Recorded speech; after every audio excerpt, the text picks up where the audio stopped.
34903. Join the party, the fast and easy way to hear what's... That's not what's supposed to be there. That's what's supposed to be here. This is the first episode of Advanced Video Games. I should go over it a little bit first. So this is a show that ended up becoming a 30-minute series called XTV. I think we might be able to find some episodes of that as well on this person's channel. We'll start with this and see how it goes. It's a public access TV, so it should be very interesting. We might do a weird TV episode on weird public access shows sometime in the future, but I'll have to hunt some down first.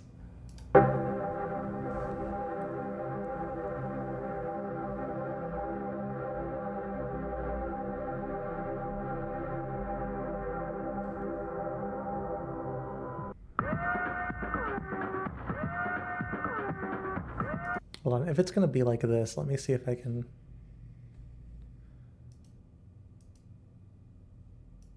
I don't know why they would make this smaller. Yes, put the 4x3 in the middle of the thing. I guess this was uploaded like 7 billion years ago anyway, so. I've got to guess. This is OBS is hard to use with one hand. Oh, good news. I get my cast off soon. We'll be able to play video games together again. I'll be able to play video games again.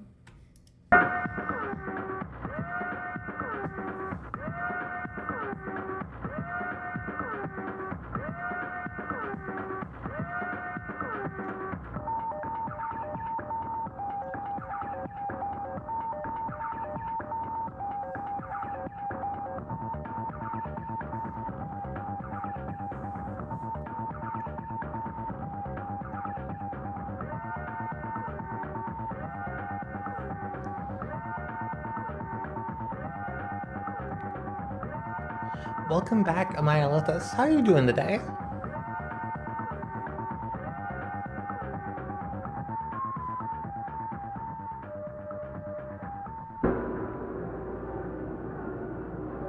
Nobody better walk over this manhole. I don't wanna. Well, this is awful to look at.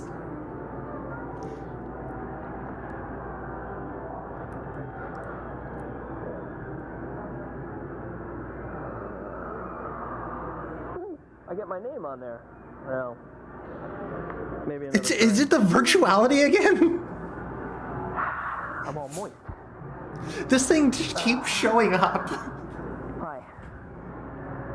And welcome to another... Could you help me with this? I have no idea how this is supposed to go. Welcome to another episode of Arcade Addictions. Nice. Tonight we're shooting from Cybersmith in Cambridge, home of Smitty's Online Cafe. You know how long it took me to figure that door out? Dude, this guy's commentary is almost as good as mine. I love it. This whole place is going to be featured later in our State of the Art segment, so look forward to that. This is really a great place. You're going to love it. Later on in the program, we're going to be checking out games for all the leading game systems, and we're also going to be having another really easy contest where we're going to be giving away... What are we going to be giving away? Ooh, an Atari Jag. Watch out for that later. This is kindly provided by Fantasy Realms of Springfield. Thank you very much, Fantasy Realms of Springfield. We've got more previews, we've got more reviews, we've got, of course, my favorite segment, Arcade Addictions, later on in the show, being filmed from Good Times Emporium in Somerville. But for now, let's go to the preview, shall we? See you next time. I kind of love this dude. Oh, shoot, I'm up. He's like the first YouTuber. Just some dudes with a camera playing video games.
Chat, I think this is an original song.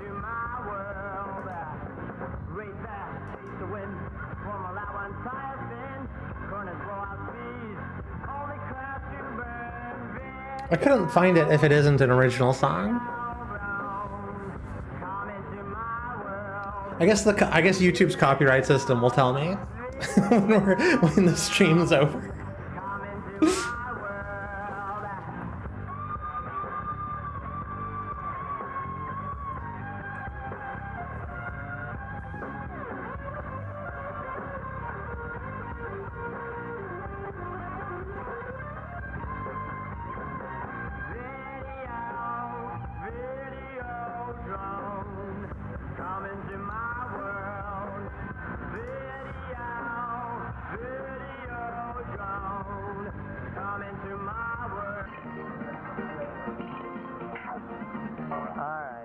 Enough of this. Don't look at this. We're going to be looking at this later in the review section. Are we going to be looking at anything now? Segment of Clockwork Knight. I love this game. What are we going to be giving away this week? Let me see. How about an Atari Jaguar? That's right. You heard me. Read the subtitles, an Atari Jag for you. Okay, let's all make the Atari Jag sound. Ready? The universal Atari Jaguar sound? Alright, you don't have to do it. It looks stupid, I know, I'm sorry. Anyway, in order to win an Atari Jaguar, given to us, as I said, kindly by Fantasy Realms of Springfield, all you have to do is enter our really easy contest. Actually, this has been a bit amended from last time. This is even really easier contest. All you have to do is put your name, your address. I don't need to know. The kind of postcards, 1 hour's worth of time on one of these. I already know things about a competition that ended 30 years ago. We got 5 of these to give away. Something on my lips. I guess that's it for the contest. Write into us. We got stuff to give out. Right now, I want to get back to my game, so leave me alone. And let's go look at reviews, shall we?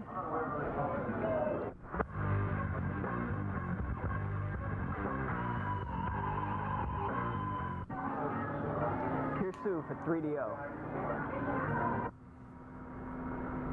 This is Shockwave for the 3DO.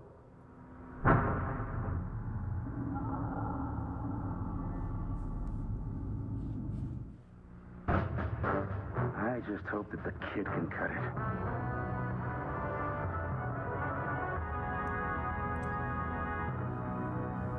Wildcard, I think it's a mistake, but the old man is sending you in. Stay cool. Play it safe and straight, people. Boomer out.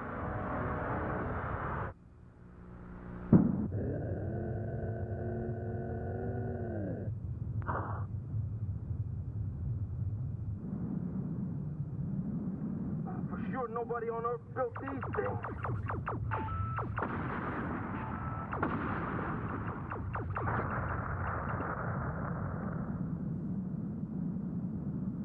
The Valley of the Kings lies just ahead. It is essential that you eliminate all alien forces at this location. This game almost looks fun, but I do want to state that this is the worst video game review I think I've ever seen. They haven't even said anything about the game yet. No, sorry, they introduced the title. They introduced the title screen.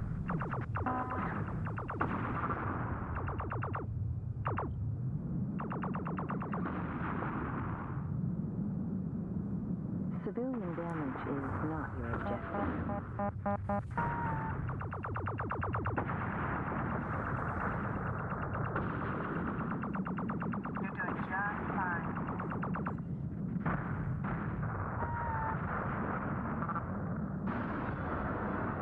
I'm gonna weaponize crocodilers to take over the local gaming convention.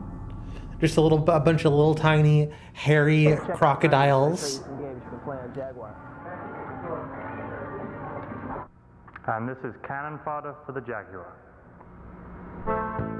I'm sorry, did I miss the review or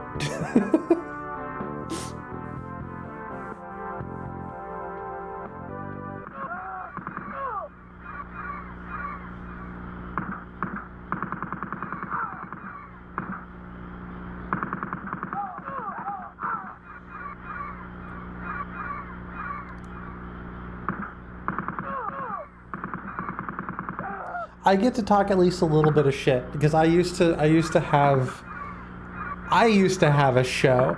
I used to be the idiot with a camera. That used to be me.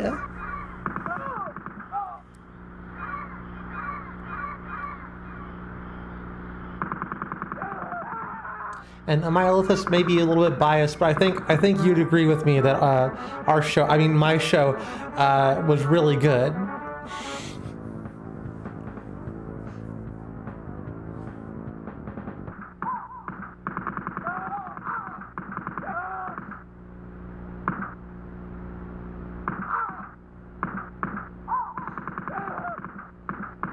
Okay, so it's like a lot of gameplay footage. What? Like an excessive amount of gameplay footage.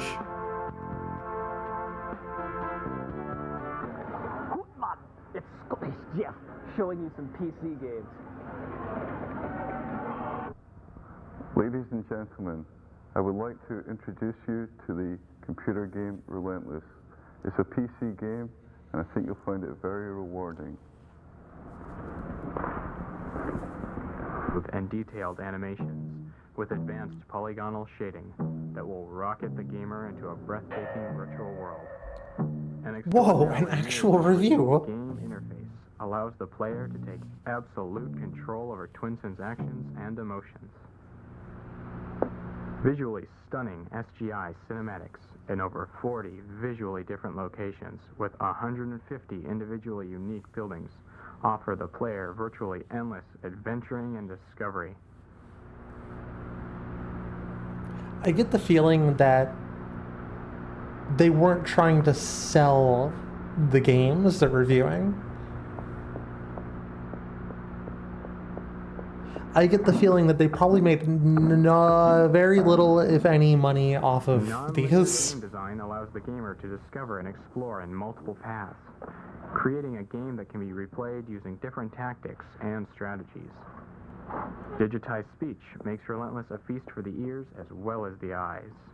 This can only be achieved through the wonders of CD technology. Woo!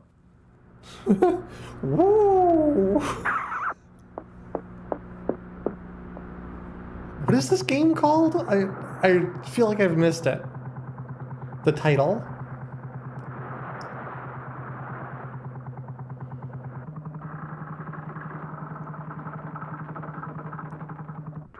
Unbelievably rich sublevels add to game depth and playability with ingenious plot twists and unexpected confrontation. Relentless Twinson Adventure sets the standard in action adventure gaming. That seems kind of fun. J, Saturn, PlayStation. J, Saturn, PlayStation. I love this game.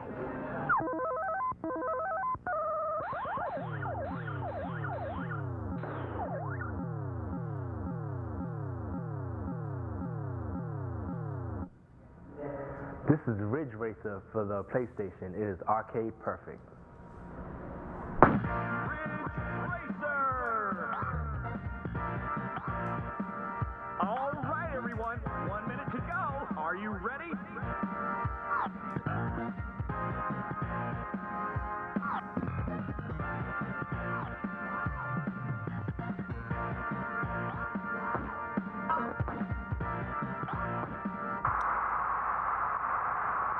You know, the fact that there was one review, I kind of wonder if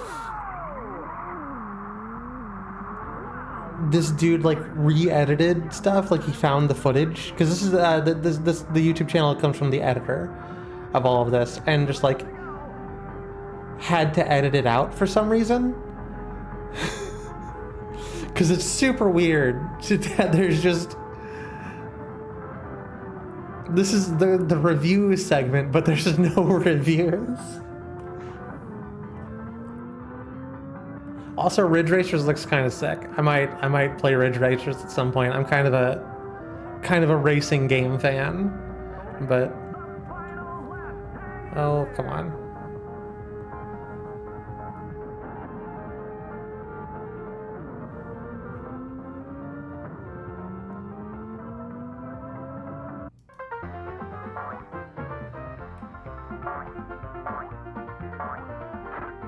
Well, we got a different game.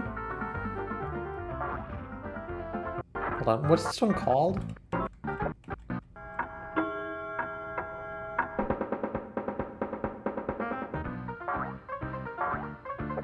This game also seems kind of cool.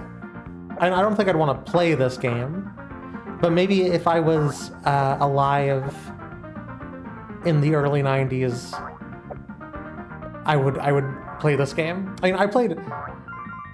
what is it? The Chameleon game?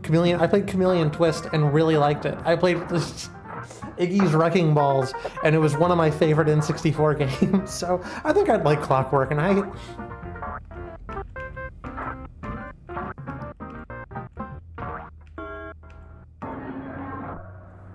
This is Metalhead. I thought we just got into it. Ryan, why don't you show us some 32X's from Genesis? This is Metalhead for the 32X. 1. Mission 1. Your first mission. Destroy all enemy mechs in the city near the border. Oh, I love the face movement.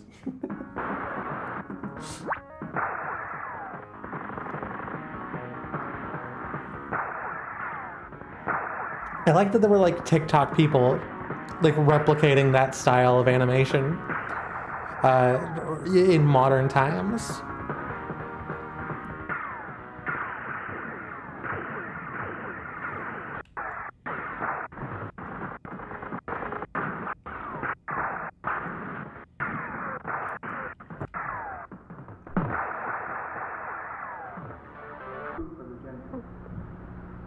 The skeleton clue for the Genesis.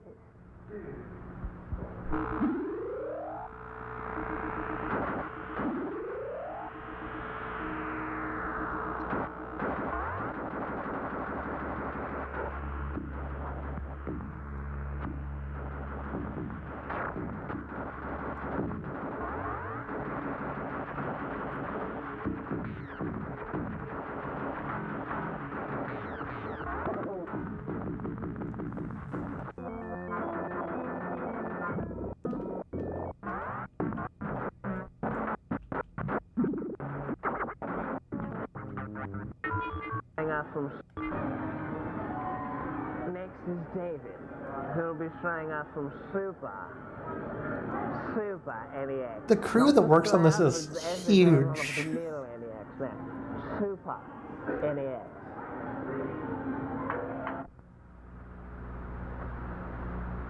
This is Vortex also for the Super NES.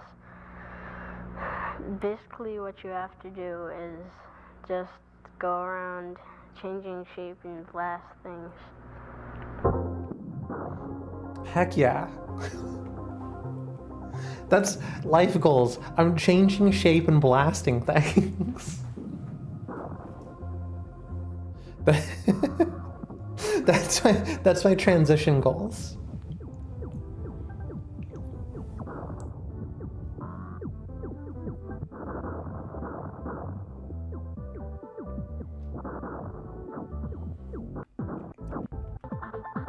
Next up on the State of the Art segment, we're going to be looking at this place. Let me put my game on pause for a minute here. What power? Look at that. Go. Pause. All right. Cybersmith, State of the Art. Come with me. Pausing, the most state of the art.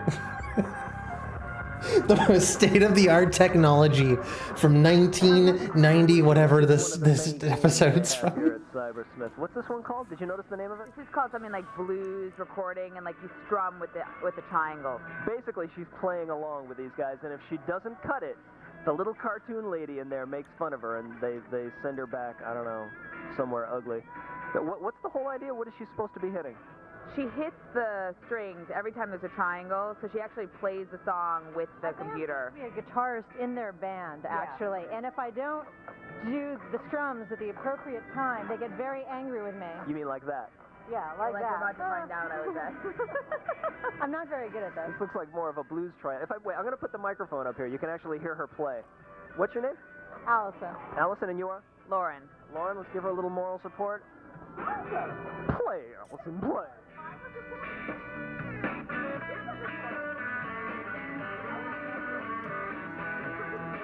This proto Guitar Hero game looks really frustratingly bad. All right, now let's see what happens. Not bad. We're right there. There we go.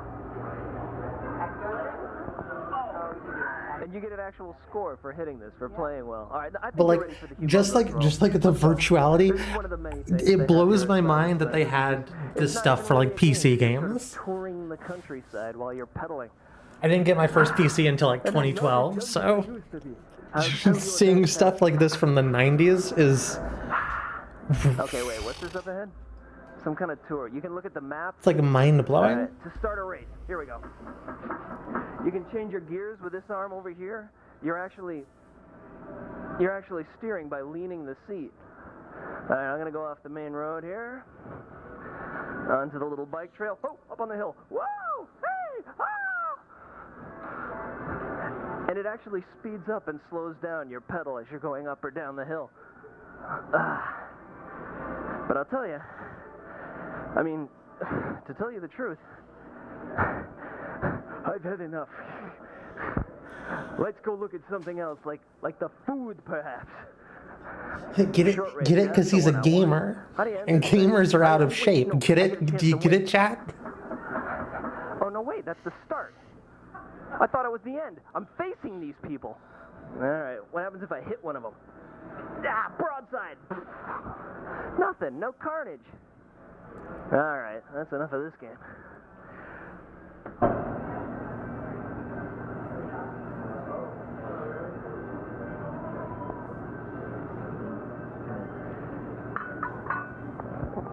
This is the Cybersmith card, and you use it a little bit like this.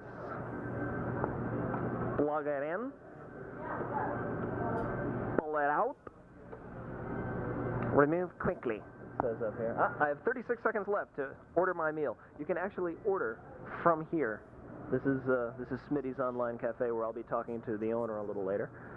But I don't want to order food yet. Let's see what I want to do. Arts and media. What's that all about? You can talk through cyberspace. I have friends on the West Coast who have these things. Won't they be surprised for me?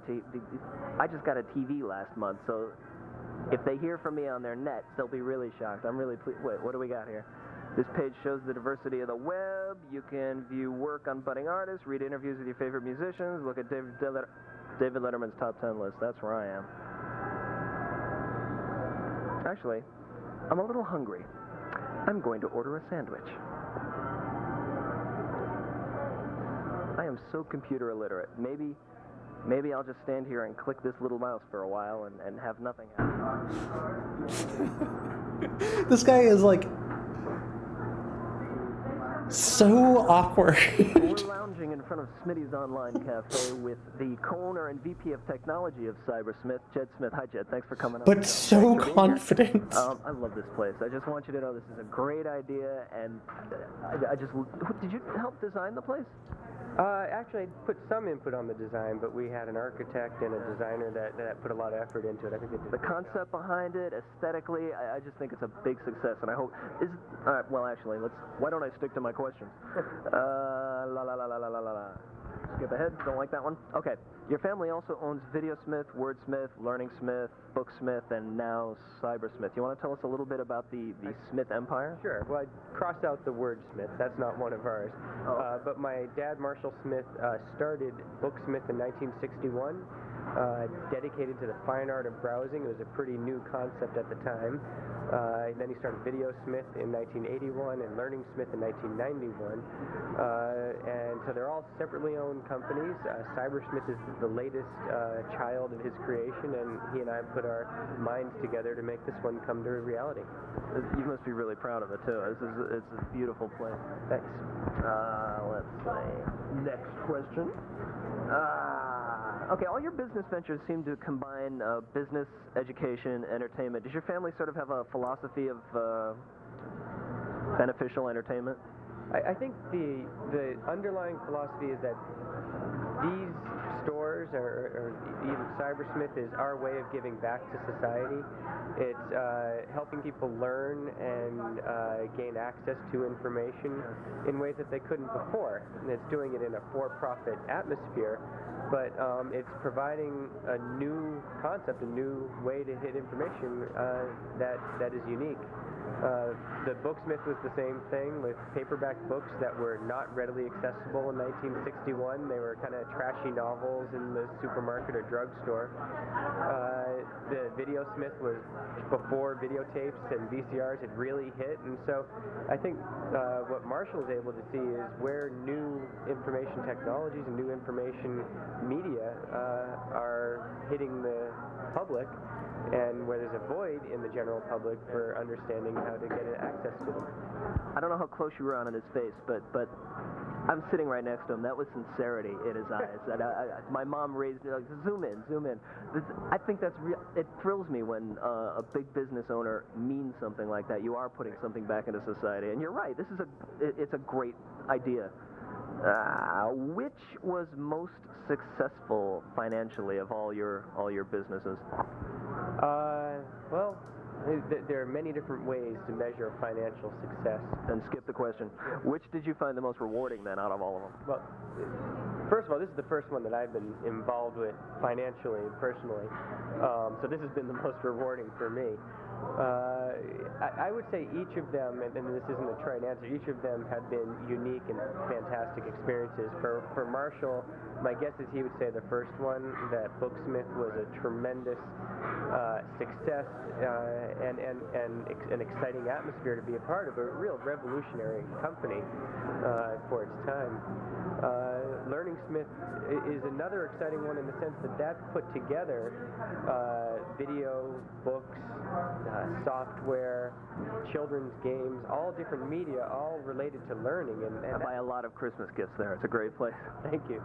But that one brought just learning and education to the general public in a way that it hadn't happened before. So maybe philosophically, that was the most exciting store.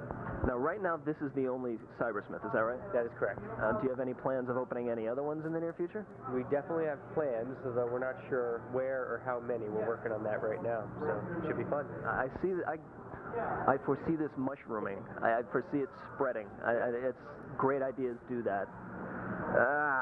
I wish cyber cafes took off in the U.S.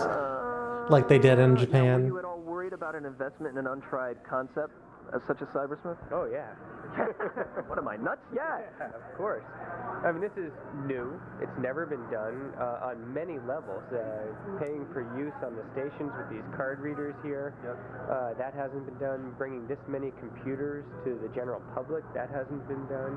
Bring this much technology for people to experiment and explore with, that hasn't been done. Ordering coffee online and having it delivered out to your station, I mean, you can order it online? Oh, yeah. I didn't even know that. That's really great. In fact, I think they just ordered it online right there, and they're being delivered some, looks like in the middle of your conversation with somebody in Manila, you can say, I would like a double latte. I love it. I love the 90s. This is an exciting place to be living. Grandma? All right. No, I'll talk to you later. Grandma's welcome. She keeps talking about, back then it was better.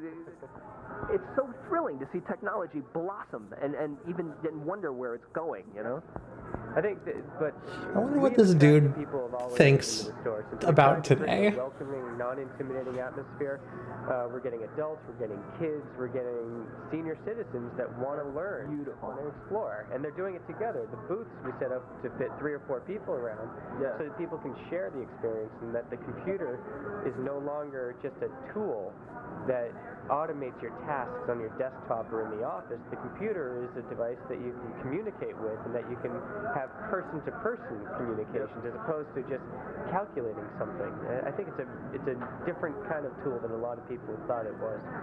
Do you have any future project ideas for anything other than Cybersmith, or are you focusing everything on this right now?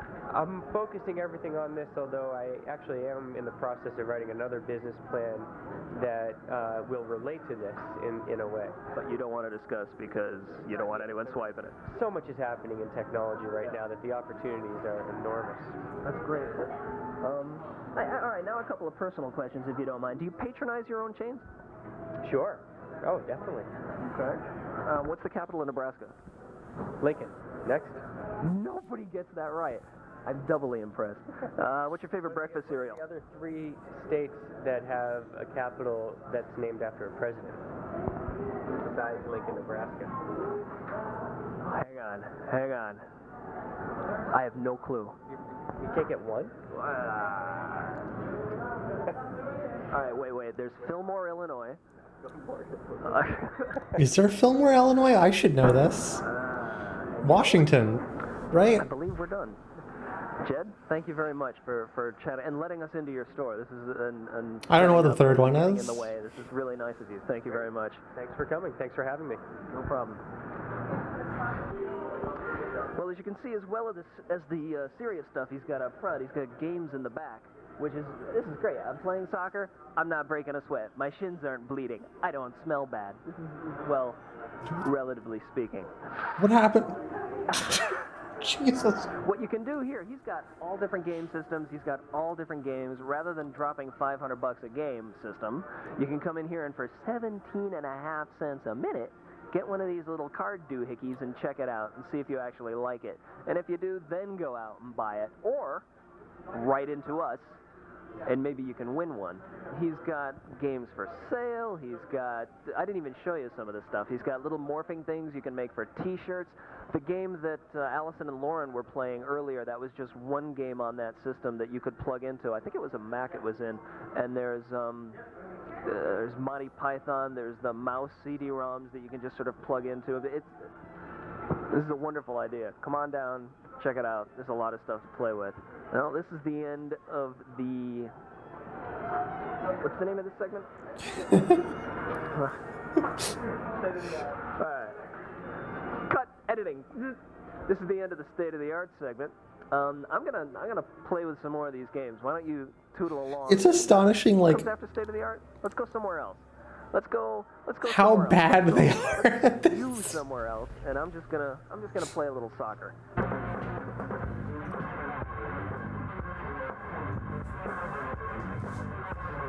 Like, it's super fun, and I think it adds some charm and goofiness, but man...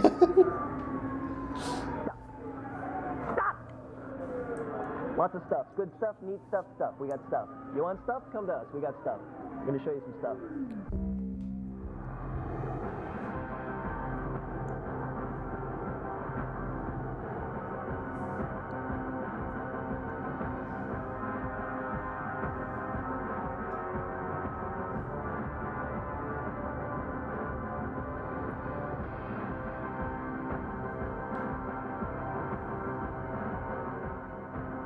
We've got Bogey from Alpha Sector coming in fast.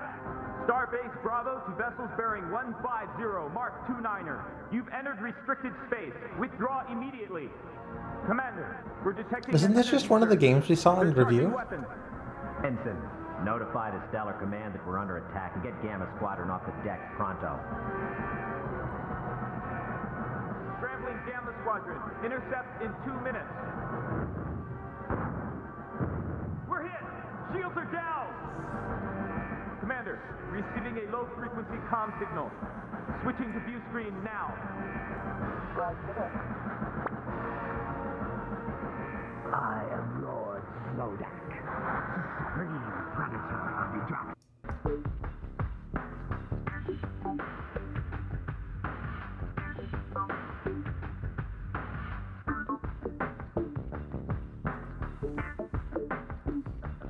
Yeah, it really is just stuff, huh? just more, Hold on, what's going on with the music here?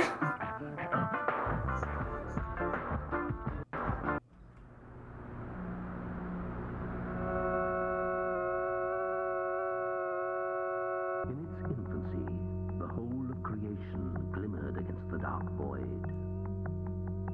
But one place in the universe outshone all others, for it glowed brilliantly with a magical energy known as mana. The world was eventually discovered, and the first pioneers settled the land. The people dedicated their lives to separating mana from nature in order to command its powers. However, after centuries of fruitfulness, the land was rendered barren by man's insatiable greed. Fierce commanded them to Okay, move on, next segment. Favorite portion of the program. Up next? My personal favorite portion of the program. Arcade addictions. Come out with us to Somerville. We got some fun stuff to show you.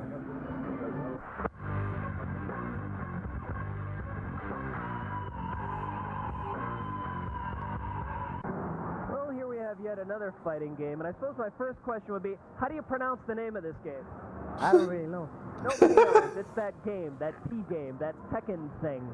Okay, now do you have a specific character that you like best? King. King, yeah. We're going to be fighting with the king. This is Danny, whose name is apparently up there quite a few times. Danny, say hi to the folks at home. Hi. Danny, let's kick a little butt. Oh, Jack versus Paul! Go on to the names like Draco. Wait a minute. One of them's a jackal here. Oh wow, this is cool. Like the best of what just happened. Wait, her toenails are painted. Come on, take her down, Dan.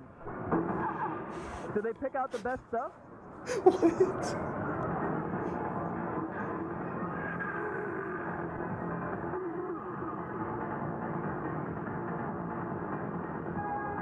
Danny, you can beat this guy. Look at him. He's a pussy. That's a joke. It's a cat. It's a joke. Oh, that's you. Oh, I take it back. Ow.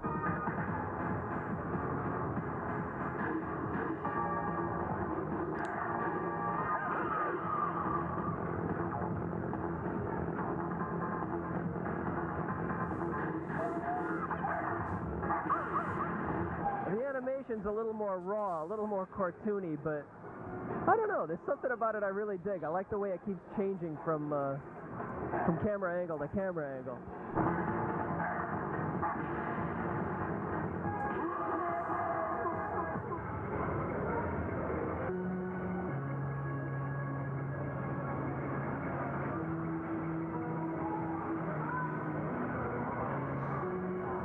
Now, I don't know if you noticed, but if there weren't phallic symbols in the background, it was in their hair. Do you think that has anything to do with the aggression you're supposed to be mustering up as you're fighting these people?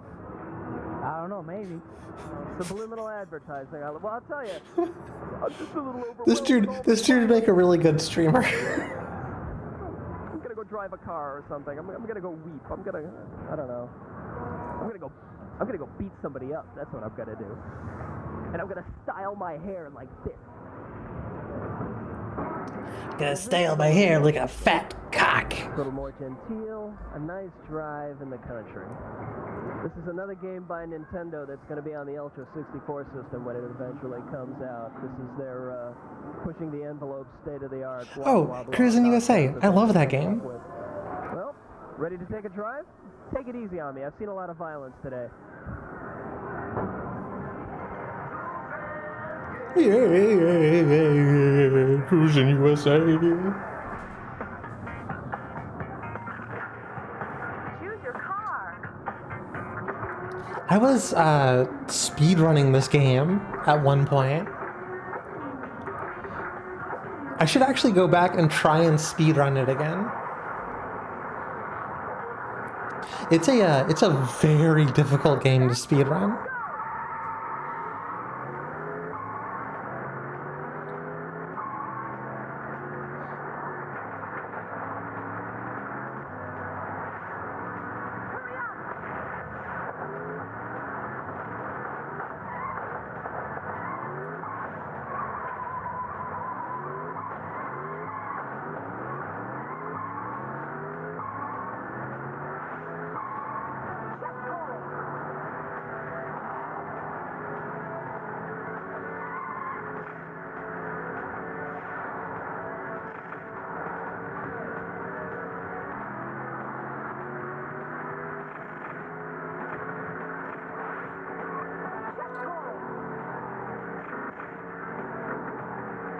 Honestly, this game's worth playing just from the soundtrack alone.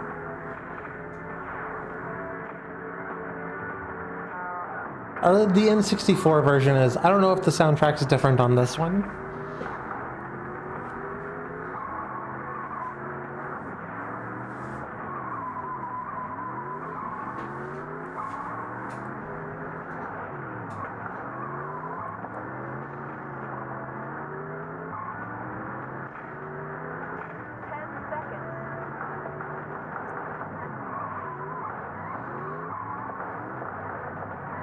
They're not even gonna finish the lap, come on. That's what you get for choosing the school bus, idiot. I think you used to drive my school bus when I was in school. I think I remember you. I thought I recognized him. What did you think of that? Will this sway you away from fighting games, or did you like the driving game at all? Yeah, it's a nice. What did you like best about it? I don't like driving game, but this one is fine. Yeah, I don't know. There's something about it that's kind of appealing. We didn't go into the rural areas, but if you go to Iowa, you can hit deer, and they just explode all over the windshield. It's pretty gruesome. It's pretty cool, actually. Look at that old dude go. Did you see him? This is Sega's Virtua Fighter 2, an improved version of their original Virtua Fighter, which you saw earlier on the Saturn. This is another one of our crack staff, Ben, who is a little nervous because he's not as good as the Virtua Fighter 2 as he is in the Virtua Fighter 1. He tells me that we can look forward to getting up to Kagamatsu. We'll see. All right, you ready? You notice that this is in red. They're telling you, push start button.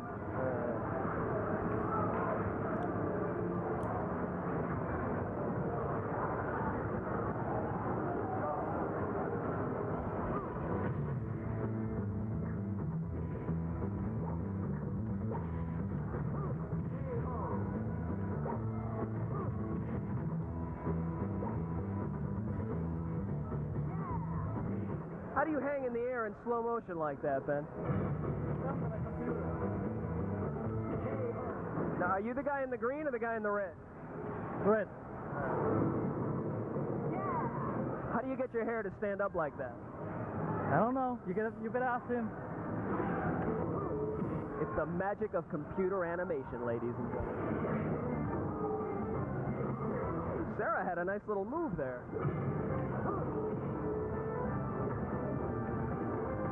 Her kicks are like lightning. Watch out for this woman.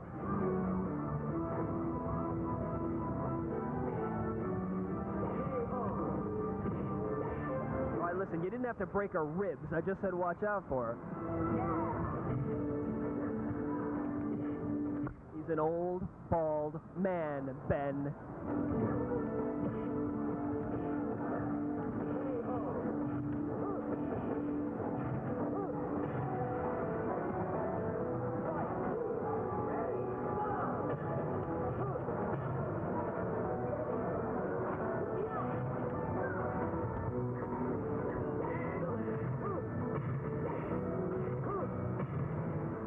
Mercy for the old man.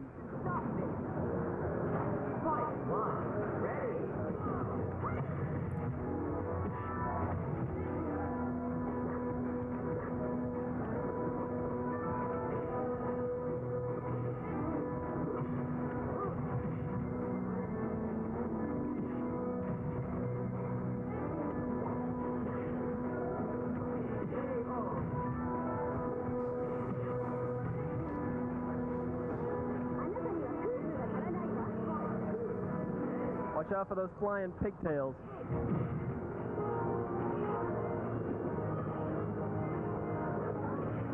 I'm telling you, she'll put an eye out with those things. To that. Okay. Limp. You. It's away from that shit. We get the point, right? Now you're. Alright, game over. Yeah, listen. Did you like the show? Ha! Me too. Tell your friends about it. Tell your mother. Tune in next time. I had a lot of fun. I hope you had a lot of fun. I think this hour-length format is the downside It's for kids, but to this guy's career. Thanks again for inviting us into your home. This has been Advanced Video Games. We're done. Please write into us to the really easy contest. Again, this is the address you can send stuff into. That was my mouth. He didn't edit that in. Look, I have that mutant ability. Not everybody can be excited about this. The drone, and it was written by Angus Anderson. And oh, hold on. We've got one called Video Drone in this evening. We're what's the word? Premiering our brand new theme song this evening. We had a different one last show. This show, we've got one called Video Drone, and it's the one we're going to be using show after show after show after show after show. Video Drone, and it was written by Angus Anderson and his buddy John Farr with 2 R's. And it's got words this time. Excuse me. So it was an original song? Again, we're giving away a Jaguar, 5 of these babies, right into us, and get ready to dig the music. You ready? Here we go. See you next time. Oh, shoot. Time up. What a...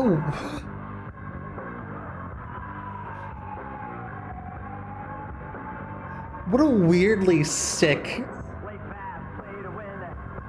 theme song.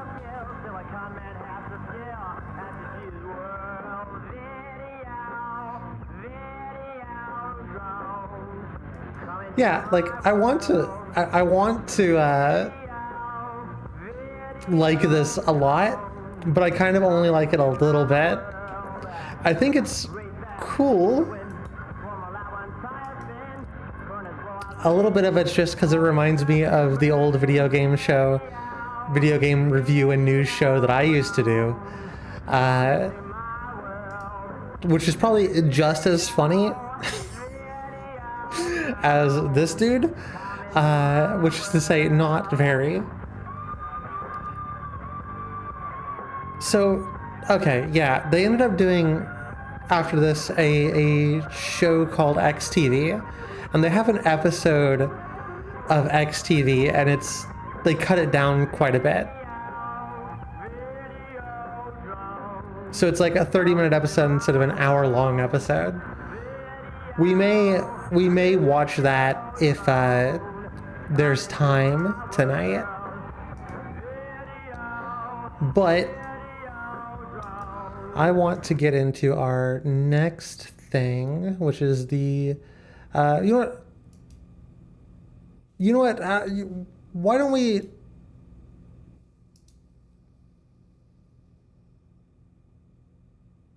Well, I was thinking about maybe switching it up, but maybe not. Yeah, we'll do another episode of Advanced Video Games.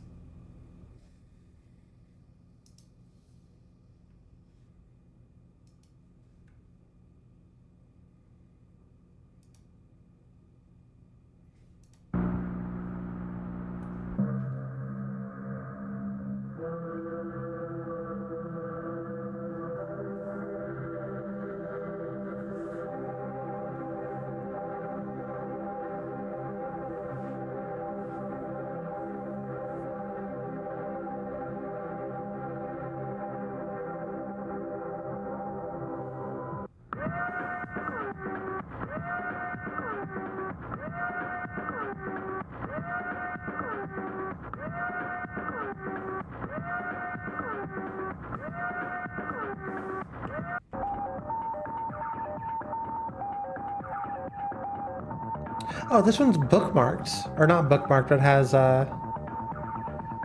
this is the intro. Okay, this is nice. I want to be able to skip around a little bit easier.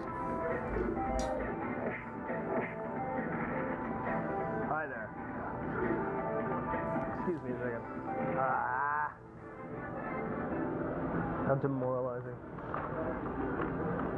Good evening, and welcome to another episode of Advanced Video Games. We're here again at Cybersmith in Harvard Square, home of Smitty's Online Cafe. Darn good steamed milk. What the fuck, dude? Once again, we're going to have a whole lot of games to show you. We're going to be checking out games from all the leading game systems. We're going to be giving away some cool stuff. Actually, psych. Tonight we're going to be giving away a Genesis 32X combination system. Whoa. That's right. You heard me. Part of our really easy contest series. Wait, how am I doing here? Hang on. Ah! Look at this. Oh, this is the game. Samurai Showdown for the 3DO. This is the 3DO samurai game, right? Maybe not. Actually, this might be the one that I keep thinking it is.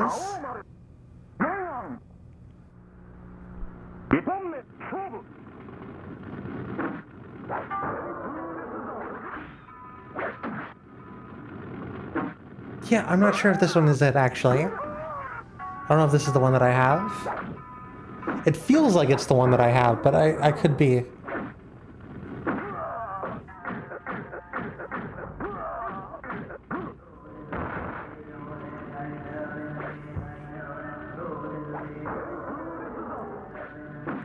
I don't remember there being special abilities like this, but I do remember it being this bloody.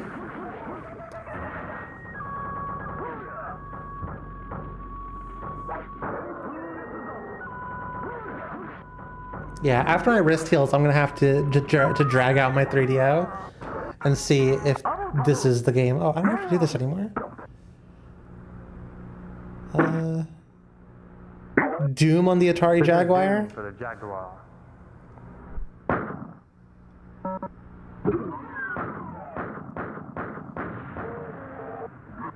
Oh, this actually seems like a really functional Doom port. Maybe, I don't know, something seems off about it.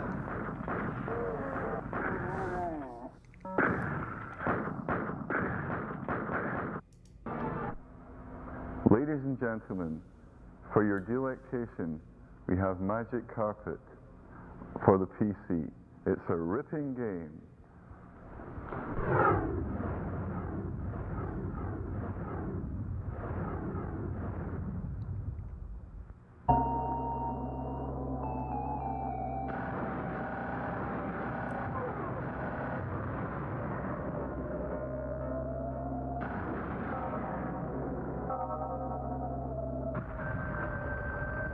Whoa, okay.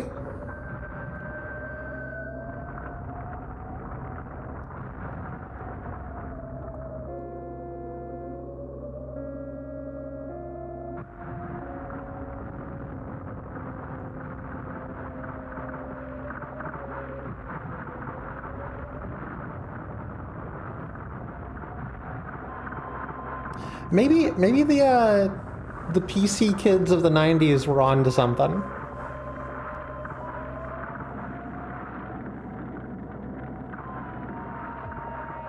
These all seem delightfully weird.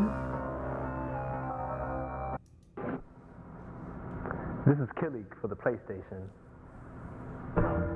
目標前方50メートルサウスベース進入を開始します Whoa.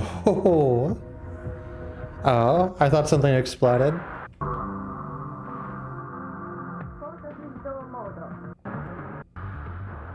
I do love me some mech games.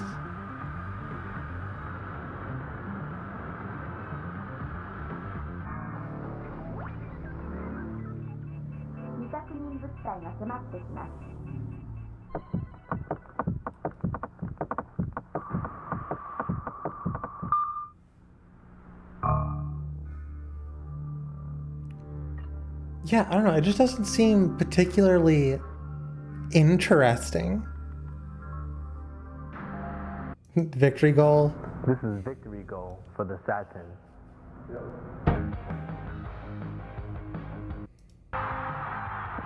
I don't respect sports games, so...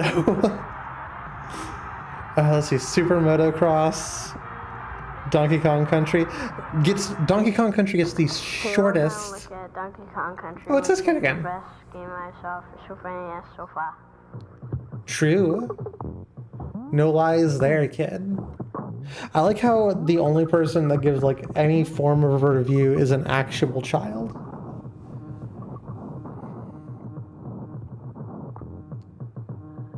Giveaway. Stuff. Okay, so this is just animated game intros, and it looks like it's a lot of the same stuff.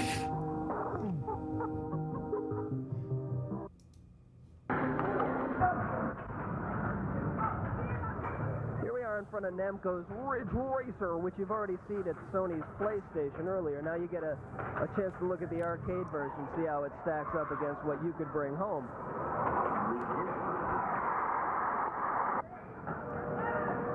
I thought he was going to say something important. Apparently he didn't.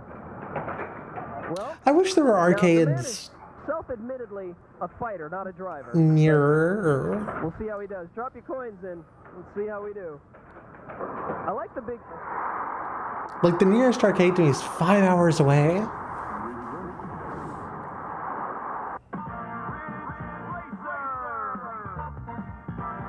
Sounds like one of those Hanna-Barbera superheroes from the 60s. Are you ready? The engines sound like they're ready to go. Are you all novice?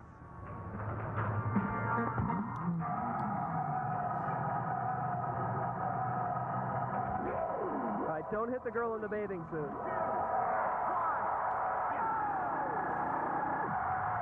So it seems like these episodes were recorded at the same time because we've seen Ridge Racer last episode, and he referenced seeing it this episode. I think some of the editing got a little bit wonky. This is kind of pretty. For like an amateur project, it's pretty cool. It's got some cool aspects to it. It's mostly boring, but you know, hey, that's just because there's a lot of downtime without personality into it.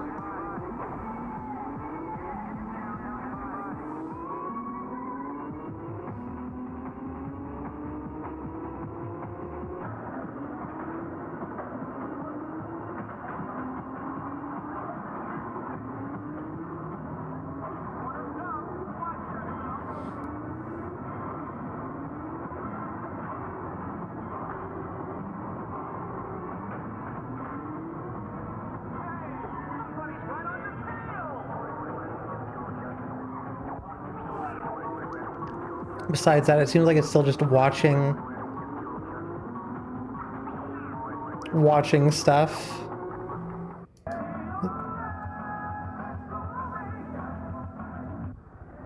Tape this and rewind it and play this song over and over. It's great. All right. I like how, to this day, everyone who hears the Daytona song starts jamming out. But what you won't be able to do is play it with 5 other people, like I'm going to be doing today. Gentlemen, madam, are we ready? Coins up in the air? Let's go!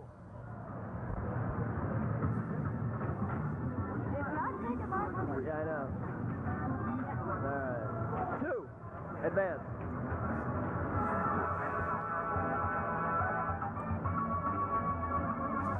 A wrist or something. Alright, here we go. Hold on, I want to see at least a little bit of the gameplay. It's kind of sick that they had them all like linked up together. I feel like the last time I went to an arcade, they did like internet things where it's like you can race against the ghosts of people who have played, kind of like Mario Kart did, starting with Double Dash, but it's not the same as having like 5 people next to you.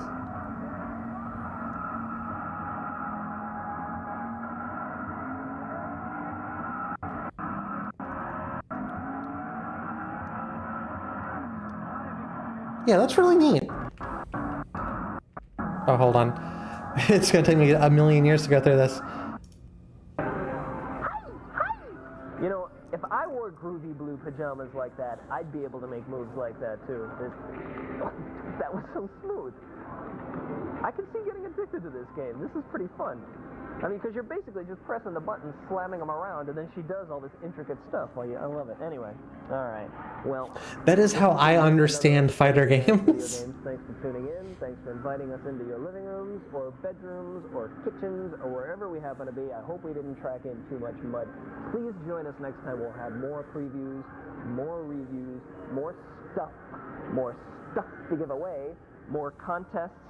Speaking of the contest, this is, I guess, a pretty good opportunity to show you again where to write into. Blink, blink, blink. And again, this is what we're giving away this week. Hold on, what is this?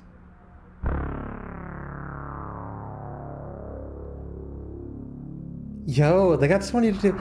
There's so much. There's so much going on here. You know, like, I don't know. It's very interesting, and it may be only interesting to me because I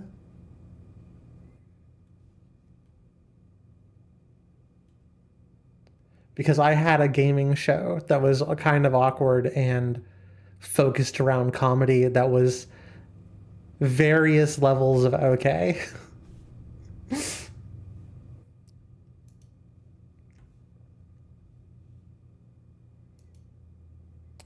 Because that was so short and these are marked so well, we'll go ahead and do this episode of XTV. This is from 1994, same time as the rest of them. It aired on cable networks. That's kind of sick.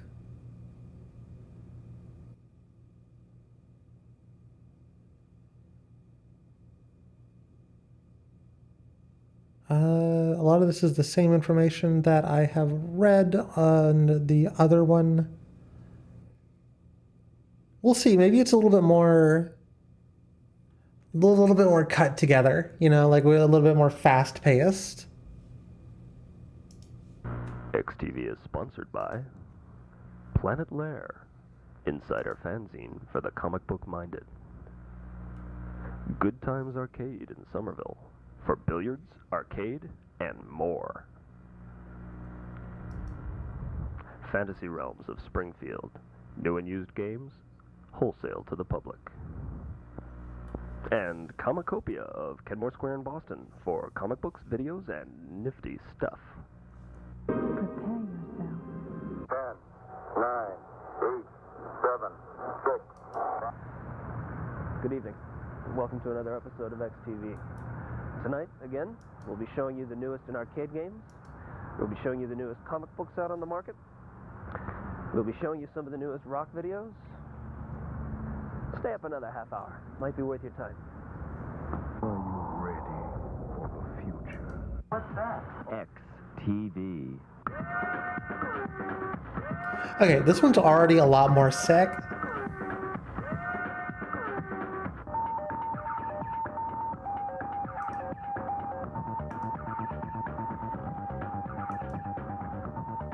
Welcome back to another program. Tonight, we're again going to start off with game intros.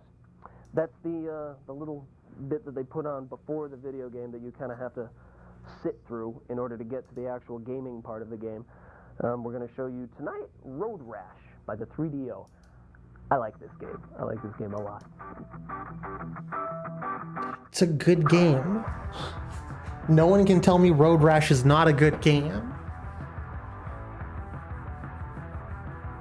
Can you tell that I somehow, for some reason, grew up with a 3DO?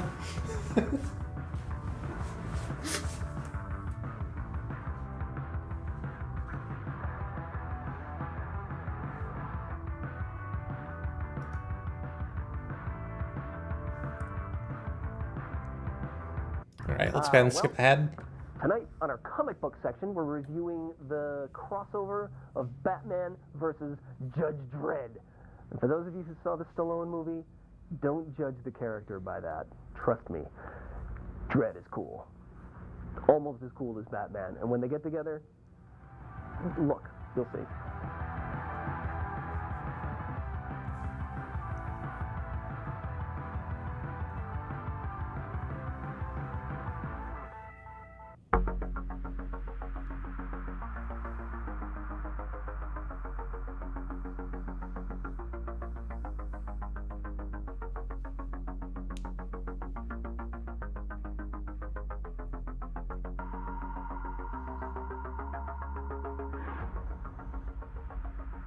I like that they expanded. They still have the awful problem of a lack of commentary.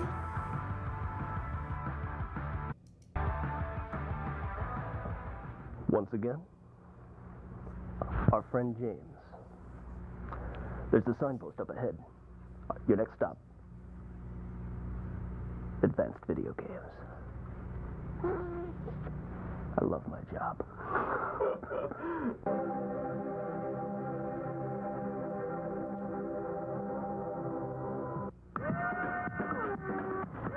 Oh, wait, hold on. Are they doing... And now, Toshinden for the PlayStation. Okay, so this is the part where they... Are they gonna have commentary now?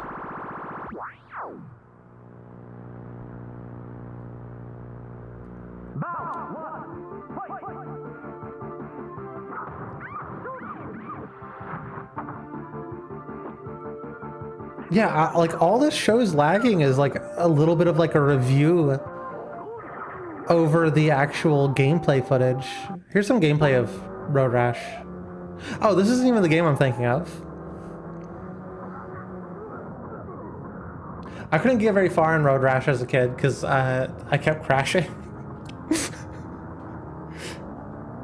I was thinking of the one with cars and they explode. Here's a Sega Saturn game, sports, football.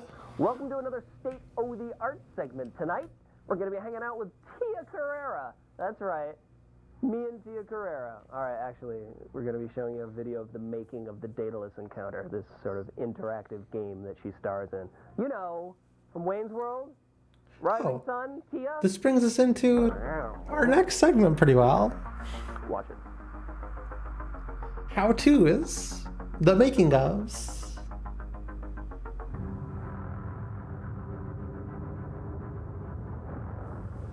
You're invited to enter a time warp created by a very talented team of computer programmers, graphic design artists, filmmakers, and professional actors. So come along, get into the game. We got an outage on nav control. Collision in 8, 7, 6. The Daedalus Encounter from Virgin Interactive Entertainment literally begins with a bang. The player assumes the role of Casey, who was the gunner on the fighter that Tia and Christian were operating, but who was seriously injured during one of the final battles. And basically, the only thing that's left of him is his brain.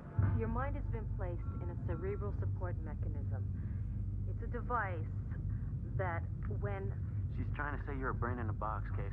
Zach, could you let me have it? The game screen becomes a viewport, allowing the player to see what's taking place as well as interact with the characters.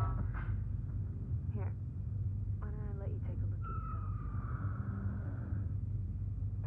Now, you may not look the same on the outside, but I know it's you on the inside.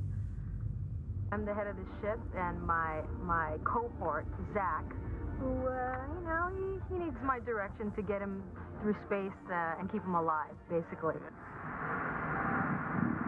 You idiot! Harry. Stupid idiot! Harry, would you cut me a break, okay? This is not the time. All of the game's 2 hours of full motion video involved working against a blue screen background. The character is hanging from some spires, and he's kind of jostling around, and then suddenly the spires break and he falls down. For this particular shot, we used set pieces that were the spires that he hangs on, those clothing rods that you see in closets, and they took one of those and dressed it up and painted it. And they used that on the set. They suspended it from the scaffolding, and they had the actor actually hanging on it. And then he was supported by some blue boxes underneath him so that he didn't have to hold his entire weight on it. And of course, you never see those blue boxes in the scene. So Zach is hanging on the spires at this point. He'll be here in the foreground of the scene. He'll be right behind these guys and probably dangling a leg over a couple of these other spires. And then the spires will break off, and he will fall down in the scene. Harry, come on. I kind of want to watch some more, like, behind the scenes for what we have here is FMV games. Special effects movie. It's like special effects from beginning to end. We're using a technology where we track the movement of the camera head and then feed it into our computer to establish the background so that they move in perfect sync with the camera head. So we simulate the experience of watching a camera move around in an environment which actually doesn't exist. It's just pure art. As an actor, it all depends on your imagination. There's nothing. There are no sets. You have blue boxes. You have blue spheres. Nothing to play with. So it's totally in your head. And like a true Hollywood movie, the Daedalus Encounter features a first-rate musical score from performers like Ronnie Montrose. The 22nd Century, an extraordinary game-playing experience. PC CD-ROM and Mac CD-ROM available in April 1995. 3DO coming in May 1995. Ready to burn, baby. Get into the game with the Daedalus Encounter.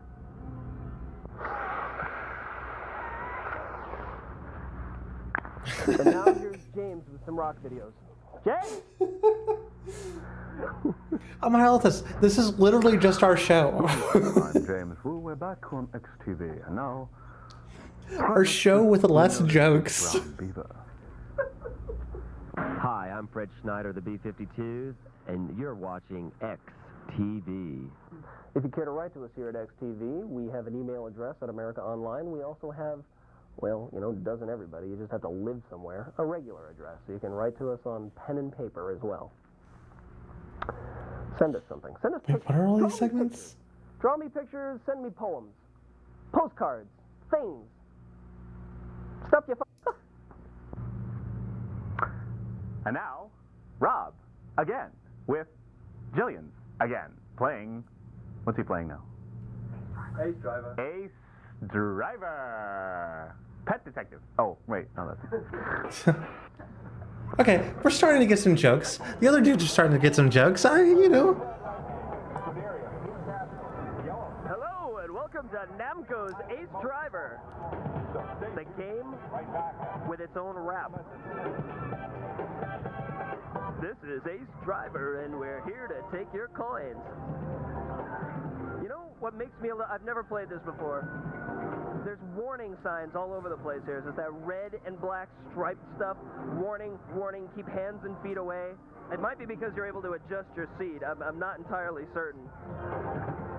And then over here, another big red sign, warning. We want you to enjoy your game on Ace Driver. However, we suggest the following people should not play the game. People with heart problems, people with a nervous disposition, ladies who are pregnant. Parents, children under the age of 10.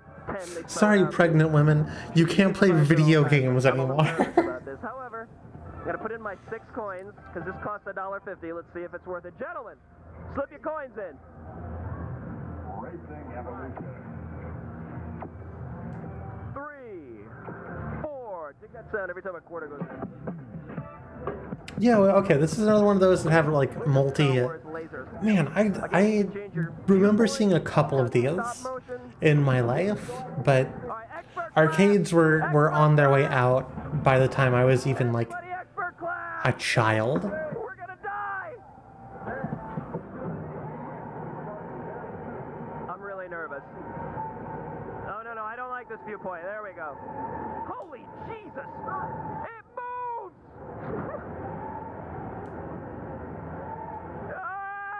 Oh, this is fun! Now I know why I'm supposed to keep my hands and feet away from that thing. Oh, that's why women can't play. Or that's why pregnant women can't play. Why do I never win these games? Because, you know why? Because it's a lot of just like jostling. Microphone, that's why. He should just swallow the microphone. He can drive if he puts the microphone, if he just swallows the shotgun microphone.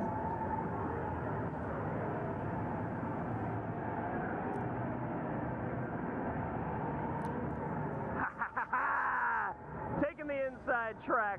All right, here we go. You're past. You're gone. What is this? Well, that was $1.50 right there. That was pretty cool. $1.50 in 1994? That's like 7 years of work. I don't know if it was worth it. Yeah, it was worth that $1.50. You know, actually, I'm gonna go beg for some change out front and play that again because without the microphone this time, I'll let you guys go home. I was driving Red Lightning. Ace Driver by Namco. I love video games. Imagine 10 years from now what they're gonna have. Let your mind run crazy. Think 10 years back, you know? God, I love this stuff. It didn't come with a seatbelt, though. I'm gonna write a letter to my congressman. Oh, I forgot to take my glasses off. I've been driving so long. I got bunions on my bunions. I'd hate to see that. You don't have to. But of course I will. Well, I happen to have some glossies. Well, you know, we keep coming home after these things, and you know, you keep showing me those bunions. Where's the Jolt Cola? You don't want to drink anything. All right, listen. Oh. Jolt Cola? I could have swore this was going to be a Surge guy. And that'll be really refreshing, won't it? I would sure love a nice glass of... Yes, that's really wonderful. I sure would be refreshed. All right. You know, we don't sponsor anything on Nothing. This is You public don't see a access. cent for this. It's public access. Except not this a jacket. dime. This is a lovely jacket, don't you think? It's my jacket. I would sponsor this jacket. More than you can afford because you're watching Cable Access TV.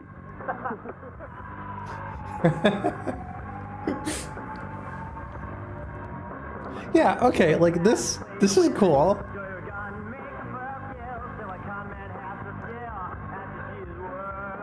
Knocking it down to half an hour was a very big boon to the show's format.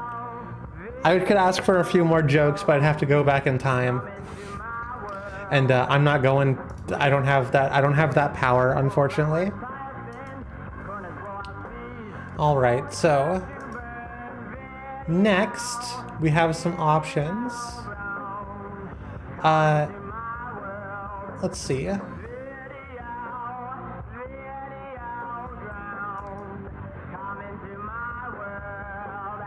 I think we'll go with these video game competitions that I have found. This first one is in Japanese, so you will have to read it.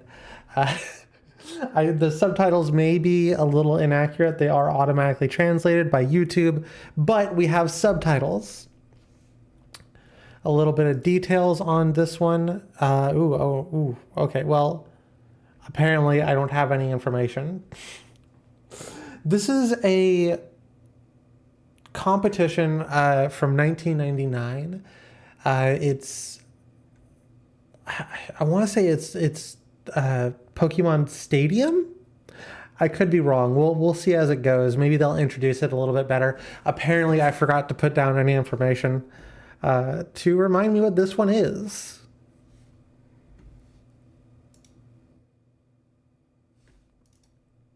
Oh, there we go. Oh, hold on. We've got to reset.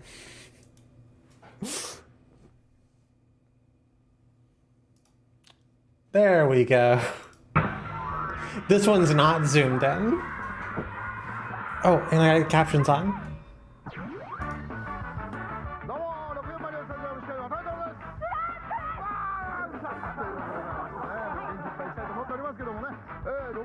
Did I turn the captions off? What's going on? This was working last time. 色のどんな色ですか？冬よりもうちょっと爽やかな。爽やかな。そうですか。もしよかったら後でトルさんに着させてみてください。はい。という There we go. それではまずはこちら最新アメリカポケモングッズ情報から見ていただきましょう。どうぞ。アメリカポケモングッズ情報。ここはロサンゼルスのゲームキーパーというお店。ポケモングッズのアメリカでの盛り上がりぶりを店長さんに聞いてみた。Pokemon right now is probably the hottest commodity on the market. The kids are just going gonzo. They've got to get them. They come in here. Sometimes we've got lines going out the door. People want the Pokemon cards. There's not only the cards, there's the videos, the t-shirts, comic books. The Pokemon craze of '99. Honestly, I should do a video on it. 200. Walk-ins, an average. I'm gonna write that down. Same, about 100 people walking in the door. Do you have? We have literally discussed talking about getting an answering machine specifically for. Yes, we have Pokemon in stock. This is what we have. These are the prices. Because with all of the hype of people actually coming and purchasing, the phone is ringing off the hook as well. こちらはエレクトリックブティックというお店。アメリカをはじめカナダやオーストラリア、イギリスなど世界中に700以上ものチェーン店がある。みんな何を探しているのかな？ I was absurdly caught up with Pokemon in '99. I was also 4. It's because I think he's strong. この店のグッズランキング。 Number 5, Plush Toy. ここでも可愛いポケモンが人気。 Number 4, Pikachu Alarm. Number 3, Nintendo's official player's guide. アメリカでもポケモンのデータを重視してバトルに臨むようだ。 Number 2, Pokemon Game Boy game. Number 1, Pokemon Trading Card Game. ナンバー1はやっぱりポケモンカード。あまりにも人気が高いので、ここでは鍵をかけたショーケースの中で厳重に管理している。それではみんなの自慢のカードを見せてもらおう。 Squirtle. These are the coins. ポケモンカード、アメリカでも大ブレイク中。 この番組は任天堂の提供でお送りしま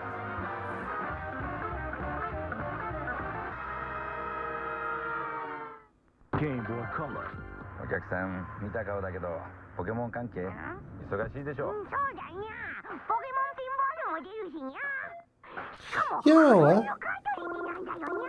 I think I've seen these commercials. Not like this one, but the ones where it's got animated Pokemon in them, trying to sell you something. 夜明けの海でも見に行きますか。ゲームボーイからポケモンピンボール振動カートリッジで登場。いいですよ。 I think I have Pokemon Pinball. 3D の世界で所狭しとバトルを繰り広げる本格的ロボット学とアクションゲームが登場。 I remember liking it, but it's a pain in the ass to play because you have to put a AA battery into the cartridge. My favorite Pokemon character is Captain Cache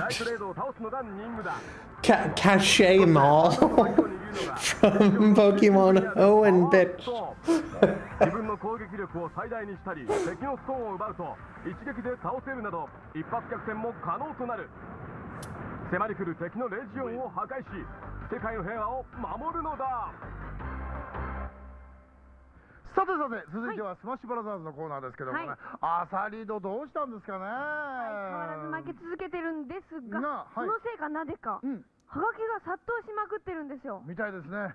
アサリドなら勝てるだろうということで、みんなたくさんのハガキを送ってくれてるんですが、ありがたいことでございますが、さて、今週はどこに行ったんでしょうか。行ってみましょう。どうぞ。 I'm sorry, I can't really I'm working with the subtitles here, but what I'm understanding is somebody keeps losing a competition because they're bald. That's all I've gotten out of this so far. 場外大乱闘スマッシュブラザーズ。こんにちは。今日は渋葉県の館山市に来ております。よろしくお願いします。いやー、海はいいですね。素晴らしい。素晴らしい天気でしょこれ。日本晴れね。本当に最高。Yes, iPhone. として対戦してきたアサリド。通算成績は2勝7敗と大きく負け越し。The YouTube automatic translator isn't very good. 日本統一ですよ。そうです。もう終わらせませんから。日本統一って負け続けてんじゃねえかみたいなとこあるんですけどね。ということで館山からハガキが来ました。はい、こちら。我が家は秋田犬を飼っています。父親は接骨院の院長で、顔はよくチューブの前田さんに似てると言われます。チューブの前田さん、爽やかな。ぜひ対戦したいです。これ倉田恭介君でございますね。なるほどね。恭介君の情報は一つも書いてないのでちょっと困ったんですけど。でもこういうね、ちょっと接骨院のほら家だとかね、こういうちょっと顔がチューブの前田さんに似てるだとか、こういう僕たちが行きたいなーっていう情報をこう言ってくれると、これすごいいいね。もしさ、こういうことを書いてほしい皆さん。そうするとこう当たる確率が高くなります。I think these guys are getting fan mail about whose dad they can beat up.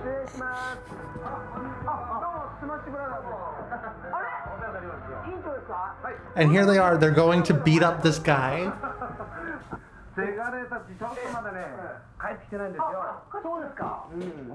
His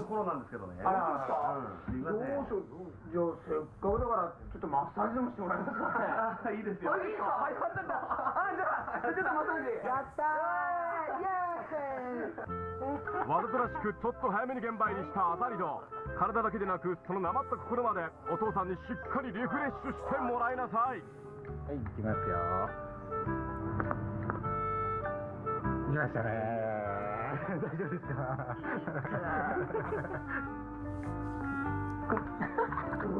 すげえ。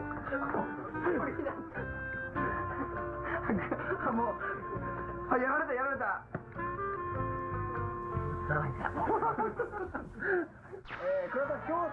I'm going to have sex today, and it's my cousin.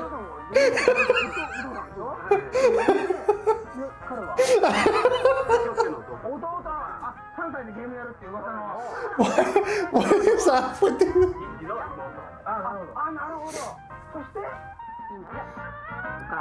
Oh, I love YouTube's automatic translator.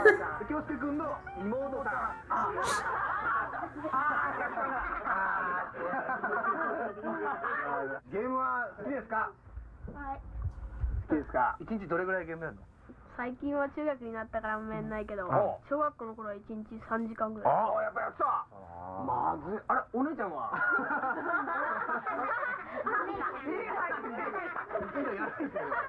おっと、今日は序盤から動きがいい。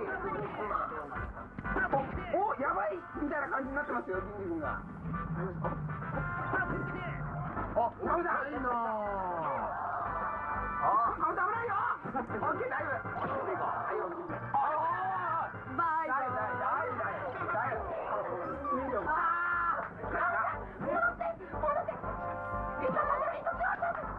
I think it's safe to say I have absolutely no idea what any of this is. What's going on? This is not what I thought it was. I don't know if they have it segmented. No, so we got a little bit of Smash Bros. Gameplay, like a little tournament here. With your friends and family. And now we got some more commercials. 家族でゴルフをすることがよくできてるぞ。このゲームまるで本物以上じゃないか。お父さんの番だよ。This game doesn't look like a Russian costume. I want to play golf with my beloved family.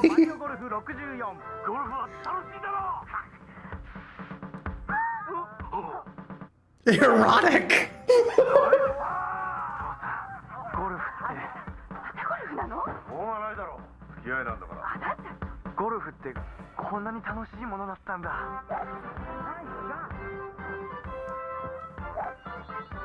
ゴルフってすげえ楽しい。愛する家族とゴルフがしたい。簡単本格任天堂マリオゴルフ64。ポ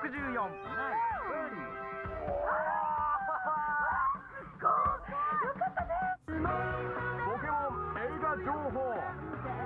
新着調に制作が進むこの夏公開の劇場版ポケットモンスター。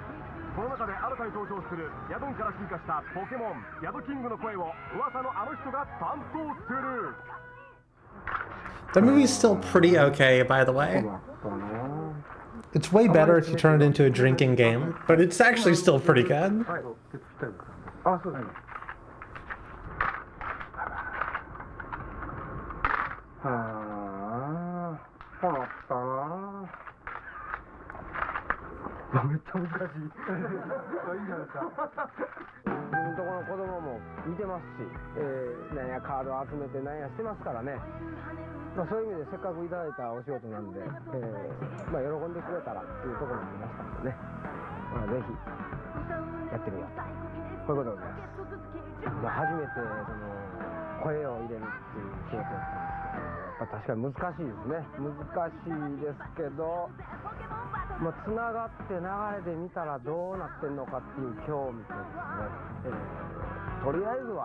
It's probably a cool interview, but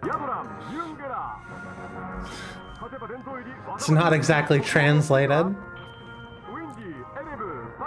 Okay, I think this is the part where they play Pokemon Stadium. 解説はいつものようにトランセル谷さんです。よろしくお願いします。突然ですが、ここでポケスタ2マル秘情報。今回は2つお得な情報を用意してます。まずですね、スタジアムの6つのカップでジムリーダーの城というこのコンピューターと対戦するモードがあるんですけども、この2つをまずクリアしてください。まずクリア。はい、優勝してください。なるほど。次にそのクリアするとミュウツーを倒せというまた新たなミュウツーを倒すモードが出てくるんですよ。そういうモードが。これは自分のポケモンを6匹使ってミュウツーと対戦するモードなんですけども、これでミュウツーを倒してください。倒すと、今度は今までと全く違った裏ポケモンスタジアムという新たなモードが登場するんですけども、そんなモードがあるんですか。これは今までのスタジアムと違ってポケモンそしてトレーナーも難しくなってきているんで、これは結構クリアするの大変だと思います。なるほど。でこの裏ポケモンスタジアムの任天堂カップ98、裏を選択してください。はい、ここにはですね短パン小僧という普通からLooks like it's just more interview stuff. I'd actually like to hear the interview stuff, but is this actual competing? これ今ユンゲラがデンジャーをやったんで先手がユンゲラに変わります。はい。最高期です。はい。なんか書いてますね。サボテンチームのお兄さん。いろいろ今までメモを見ながらってなりましたけど、メモを取りながらっていうのはすごい。残り HP とか結構持ってるんで。なるほど。変わりましたね。 Booby deviation is damn. That kind of error will cause to fall down. サイドンですね。これ普通にサイドン登場させると絶対に先手取れないんで、麻痺させたのは正解ですね。なるほど。もう早くもここに対する戦いがあったんですね。そうですね。これブレジャー倒れた。五分になりましたからね。これは深い作戦じゃないですか。はい。で次にヤドランが出てきまして。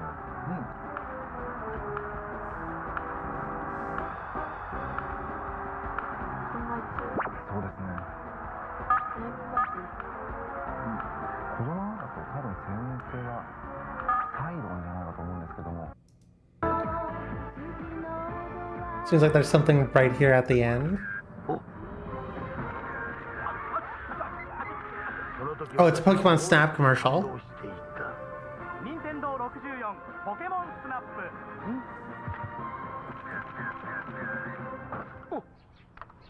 夢か。Okay. That was pretty fun. Mostly came down to the translators translating poorly, but hey, you know, it happens. Let's see. This next one, I'm hoping will actually be something that's kind of entertaining because it's been a rough night so far. It's been a rough one. This one's called The Battle of the Video Games from 1983. 12 celebrities playing video games for charity in a tournament-style format. Hey, why not, you know?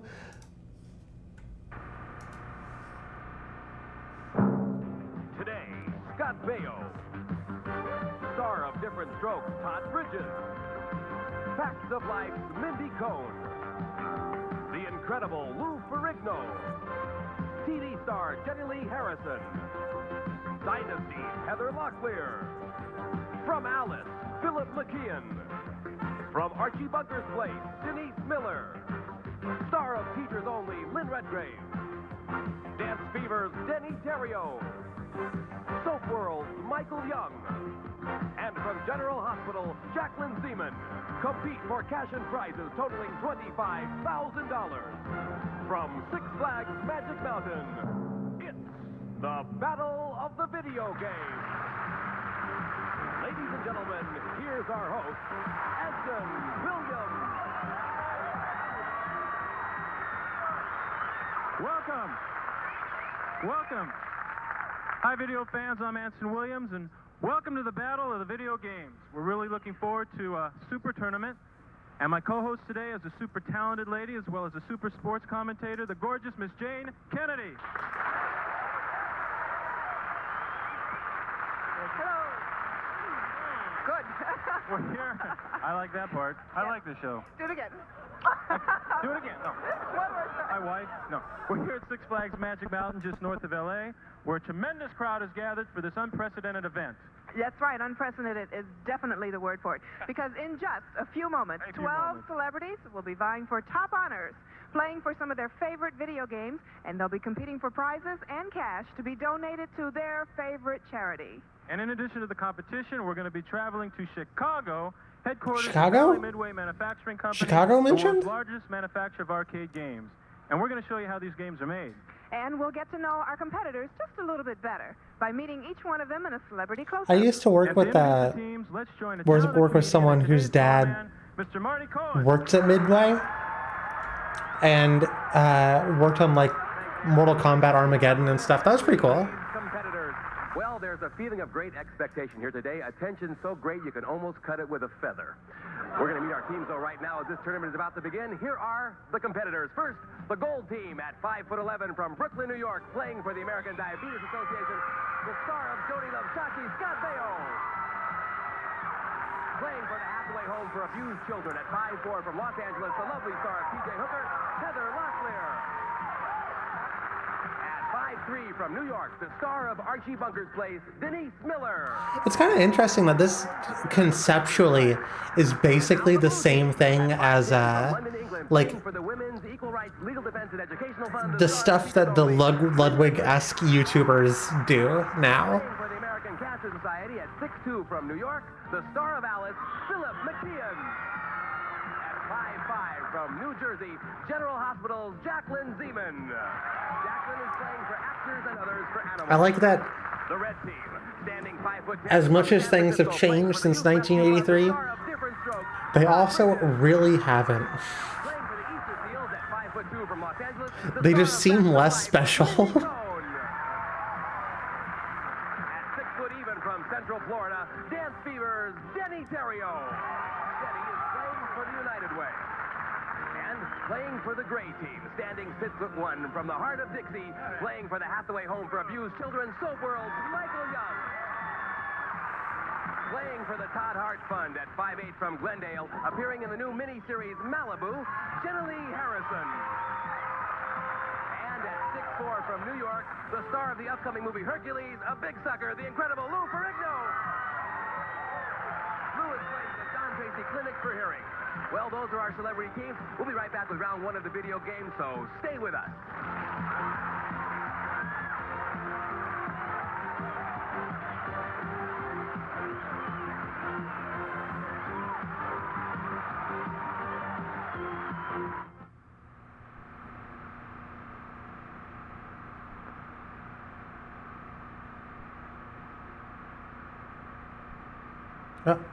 Hello?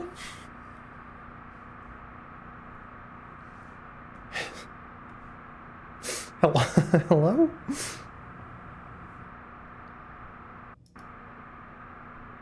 Just several minutes of VHS noise? The overall tournament champs. Each team is competing for a cash donation to the charity of their choice. Additionally, each of the 3 top scoring celebrities will receive an arcade video game of his or her very own for their very own home. In round number 1, the teams will play Ms. Pac-Man, and Burger Time is the battleground in round number 2. Round number 3 finds the teams dueling at Frogger, and in the finals, the top 2 teams will face off at Pac-Man. So let's go to Marty Cohen for an explanation of the first round. The game shall be Ms. Pac-Man. Okay, the object of Ms. Pac-Man is to score as many points as possible by eating the dots throughout the maze. The player moves his Ms. Pac-Man through the maze, up, down, left, or right, by moving this joystick control. Now, Pinky, Blinky, Inky, and Sue must be avoided, and big point scores when you eat the Energizers, those big flashing dots near the corner of each maze. The fleeing monsters then turn blue. That's the time to devour them. Oh, one other thing. Don't forget to eat the fruits. They're worth extra points. Each player begins with 5 Pac-Men, and we'll be bringing in the other game explanations just as soon as this round is finished. Back to you, Anson. Oh, thank you, thank you. Okay. Red team, who's going to play? Mindy, okay. Get to your machine. All right, Mindy. Yellow team. Yellow team. Heather, all right. Good luck. We have over here with the gray team, who's going to be playing Ms. Pac-Man. Okay, Jenny Lee, get up. You ready? You ready? You got your glove on? Don't get any blisters, okay? You guys supporting her? Yeah, we're tight. Yeah, you can't win with him supporting you. Okay, over here on the blue team, who do we have competing? All right, Philip.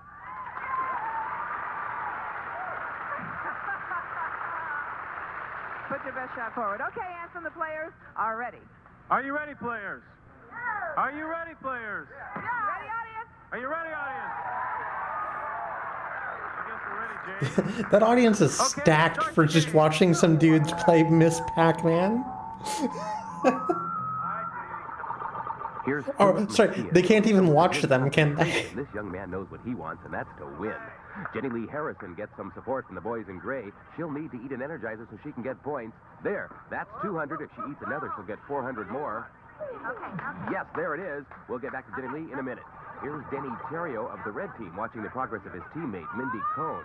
Mindy's on the top of the board. Looks like she found a way out. Oh, no, she didn't. Here's Heather Locklear, first batter up for the gold team. Okay, her Pac-Man's coming up the right side. It's in the center. Oh, she missed the floating cherry. That could cost her. Philip McKeon, encouraged by teammate Lynn Redgrave. He's got his Pac-Man in the upper left-hand corner. And the ghosts are there, too. Oh, he eats. There's 200. There's the first one. 400 for another. There's one more for 800. If he gets the fourth one, that'll be 1,600. Yes, he got it. He's over 8,000 points now. That's unbelievable. Jenny Lee Harrison has just completed her first board. That kid's pretty okay at Miss Pac-Man. She starts her second here, going down the bottom row, eating dots. She's heading for the Energizer. She goes over it. She picks up a bonus 200 points.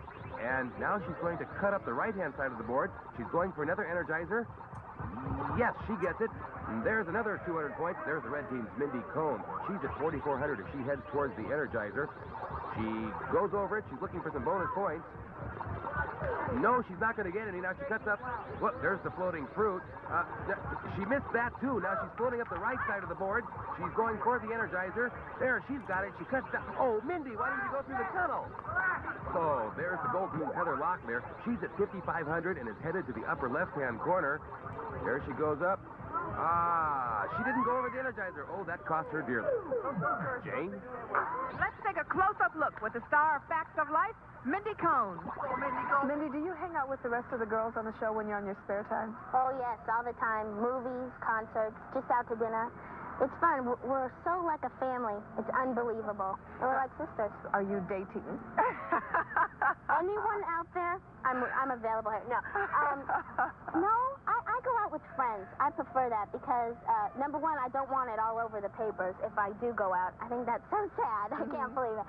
And I'd just rather go out with friends, go to a movie, and just have fun. I'm too young to start dating all this stuff. I really believe that. What made you decide to take the show?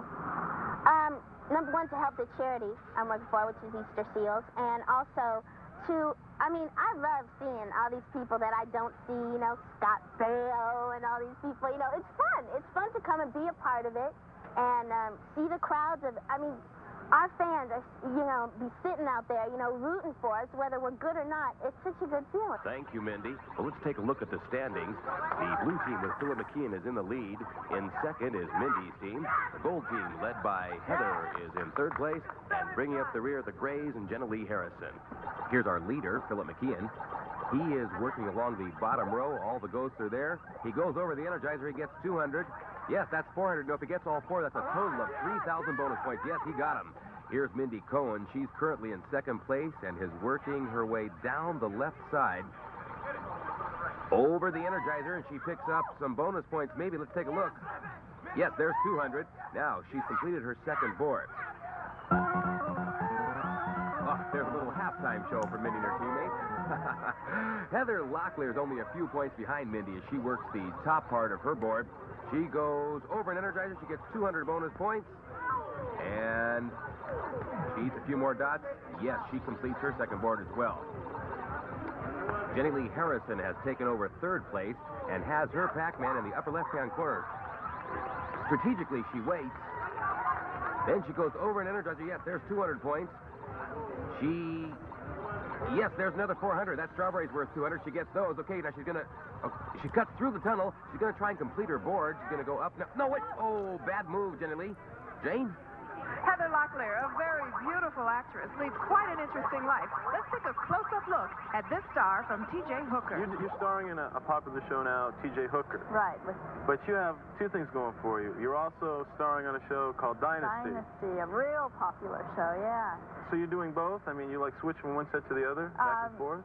Most often. I just started doing the Dynasties, right. So I've done 2 so far, and I'm doing more. But in the morning, you're at T.J. Hooker Yeah. from 5:30 on, and then Right. at lunch you get transferred over to a whole different studio, and, Right, and then you do Dynasty. and then you go back again at 5:30 and finish up the T.J. Hooker. Have dinner And with then TJ, right? Sure.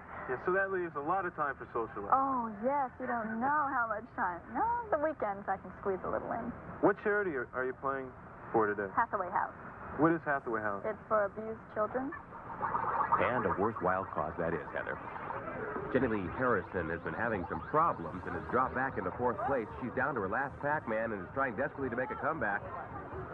Oh, that's it for the gray team with a total of 10,070 points. Heather Locklear, she's been neck and neck with Mindy Cohen all game. She's trying to get a second place finish. She needs to complete this board, and it looks like she might be able to... No, she can't do it. She finishes with 10,950. Mindy Cohen is not aware of her hold on second place. She works the right side of her board. She's in trouble. Oh, she finishes with 12,160. Well, Philip McKeon has been leading all game. He's over 24,000 points. It looks like he's our winner. Anson? Blue won.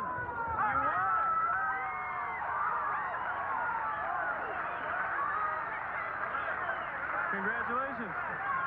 So, Philip, you're taking now. You can't finish it. You can finish it at home because now you've just won this game.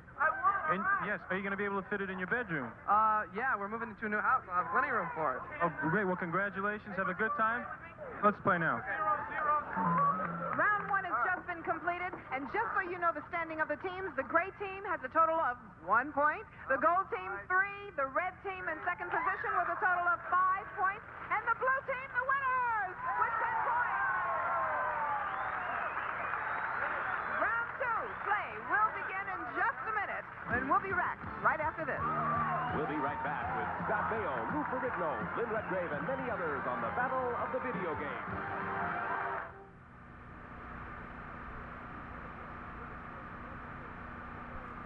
All right, chat. I will allow a vote to skip because I know it's been a little bit of a wonky day today.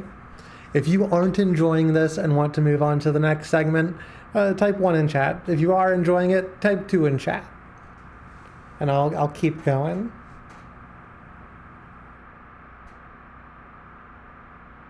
Let's skip to the next segment while. And with 2 more rounds to go before the final, this tournament is a long way from being decided. That's right. And while the preparations for round number 2 continue, let's take a trip to Chicago to the world's largest manufacturing facility Chicago for video mentioned? games. It starts with these men. They are the creative, engineering, marketing forces behind a new game. And it ends here, at a local video arcade where thousands of quarters will go to their final resting place. In between, hundreds of man-hours complete the development of a new video game. The process begins with design staff conferences to work up new game concepts. From these sessions, the electronics for a prototype are built. Tests are made to make sure the new game has the right competitive elements. When everything is set, production begins. These are the logic boards, the electronic brains of a video game. The circuit is designed, checked, and inspected. The actual building of the board begins with the drilling of the copper, which is then plated and etched. The boards are silk screened to tell the operators what electronic parts go where. The circuit is tested to make sure it is perfect. Then the electronic components are inserted, a totally automated process. The boards are soldered, another automated process. In another location, the final assembly begins. The TV Automated soldering is wild to me. The controls are assembled and put in. And there goes the coin door. The assembly is completed here and approved, in this case by, I think, number 11. Finally, the finished game is boxed and sent on its way. Okay, Anson, back to you. This would have been a pretty cool, Begin round number 2. pretty cool This job to round have. finds a competition set around Burger Time. Yummy. A brand new video game. Marty Cohen has the explanation. Where are you, Marty? Hiding behind Burger Time. Well, Burger Time is another one in the cute genre of video games with advanced The graphics cute easy to learn and genre. fun to play. Beginning with 5 Peter Peppers, your chef, the object of the game is to assemble a number of hamburgers utilizing the usual ingredients: buns, meat patty, lettuce, and tomatoes. While Peter puts the burgers together, he must avoid Mr. Egg, Mr. Hot Dog, and you guessed it, Mr. Pickle, who are chasing him. Now, Peter can throw pepper at his adversaries to ward them off, or smother them under the following ingredients for extra points. He begins with 5 peppers. Let's see if they do any other cool segments. And French fries, increases the number of peppers and adds bonus points to your score. Unused peppers carry over from board to board, get caught, and he's cooked. Back to you guys. There's a lot of downtime in this YouTube video, where I guess they just like cut out commercials. I think it's time to start round number 2. What do you Yes, I'm going to go over and find out who's I'll playing go for the over red here. team. All right. Who's going to be playing for red team? Todd. Okay, you coming up? Skip ahead a little bit here. Here comes Jane. Lou Ferrigno is a man who has overcome obstacles that for others would have been absolutely insurmountable. Close Up with Lou is just like Close Up with a man who never knows the meaning of the word can't. Lou, tell me about your new film that you just finished doing, Hercules, right? Yes, I finished Hercules. It should be released this coming spring. Uh-huh. And I'll be filming next week my new series called Cutter for 20th Century Fox ABC. What is the name of the charity you picked for this? Better Hearing and Speech Month. I used to be the chairman for it. It's an organization for the hard of hearing and the deaf. Mm-hmm. So obviously there's a special concern with that charity for you. You've been connected with it for a long period of time. Yes, because most of my life, when I started to overcome my handicap, I became a tremendous idol for these 22 million of hard of hearing and deaf children who can look up to me and not isolate themselves, but be more motivated to be great as I can be or better. We're well into our game. There's Todd Bridges. Okay, he's crossing over a bun. He's surrounded by hot dogs. Ooh, he peppered his way out. All right, this one kind of sucks. Okay. I don't want to sit through another like half hour of this. I'm gonna be honest. Good work, Scotty. There's Lynn. I had high hopes for that being kind of funny or interesting, but it was not. It was not at all.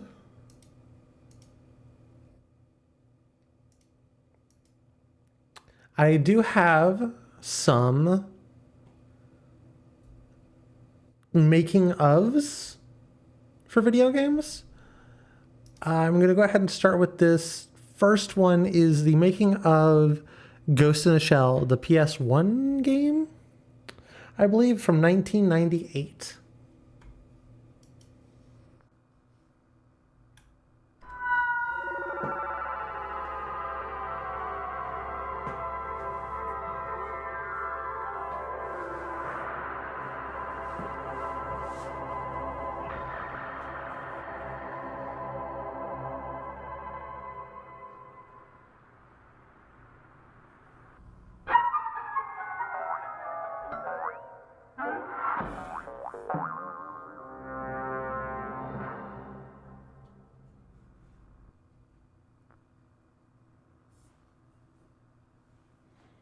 Okay, we get it. There's a production company here.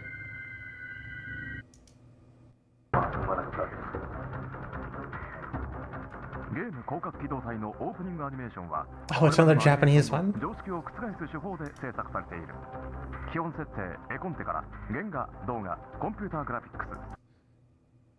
Pause it. Let's let YouTube catch up. 最新のテクノロジーを使い、セルアニメーションと CG の融合に成功した驚異的なアニメーションの裏側を公開。その映像の秘密を解析する。Dive to the ghost of digital.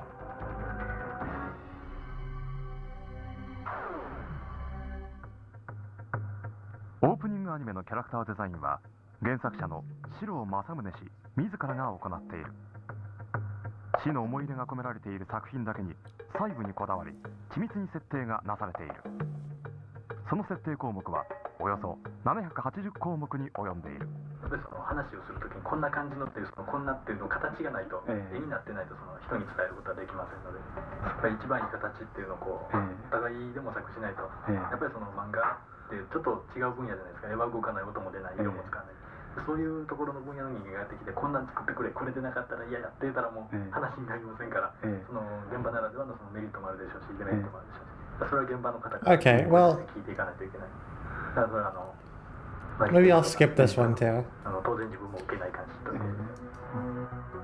This is just one that I found that I thought could be kind of cool, but it being Japanese is unfortunately a little bit difficult.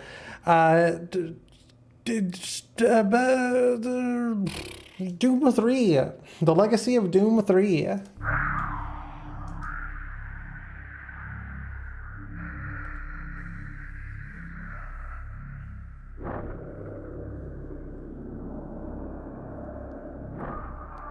Let this be a little bit of a preview of something I'm intending to do next month.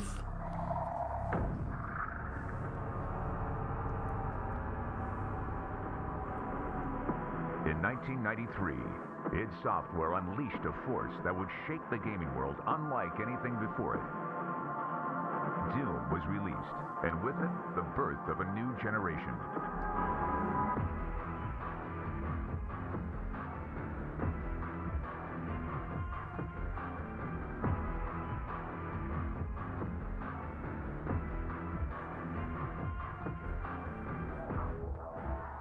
The original Doom was a really significant jump in gaming technology for the time. We were making really big strides almost every single game every year.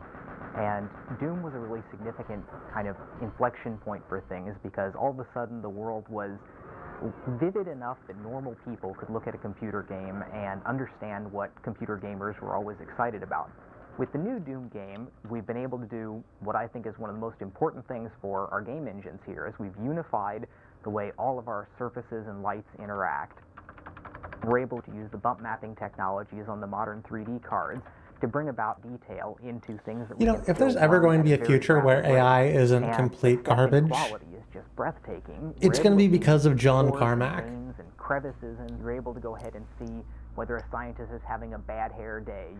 Now, most of the time, you don't get to see this much detail when you're just gunning down enemies, but occasionally something will happen. You'll turn around and there's a monster right there in your face. You see the slime dripping out of its mouth and blood coming off of it, and it's really taking it to a new level.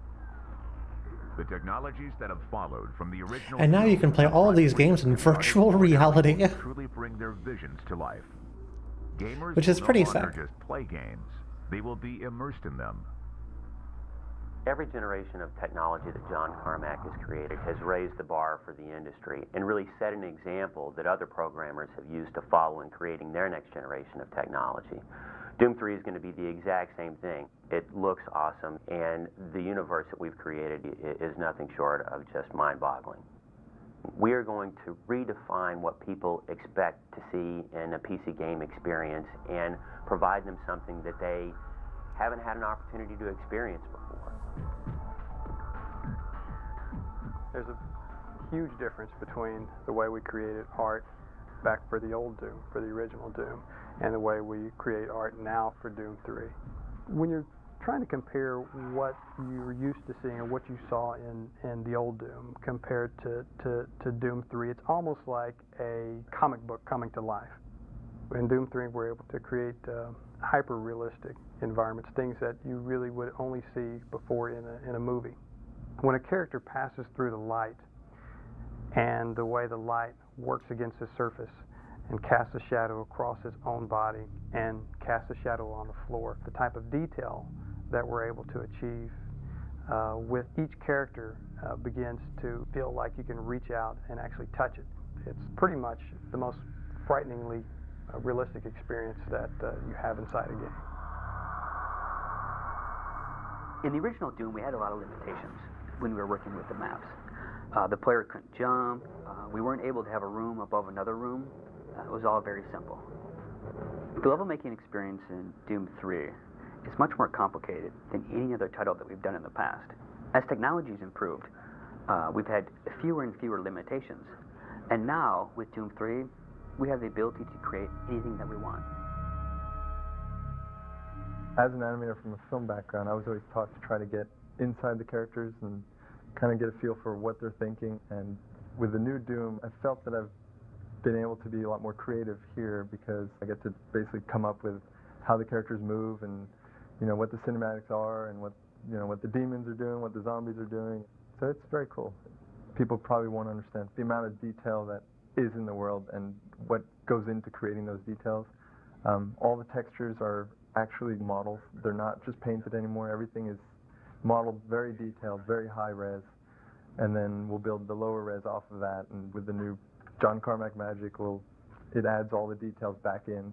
We're getting to the point where people really enjoy having that ability to create cinematics that are basically film quality. When we were presented with the opportunity to work on Doom 3, that was a bandwagon I jumped on, with both feet and kind of rallied and said, yes, that's what we need to make because the technology was right and the time was right, and I really felt that's what fans wanted.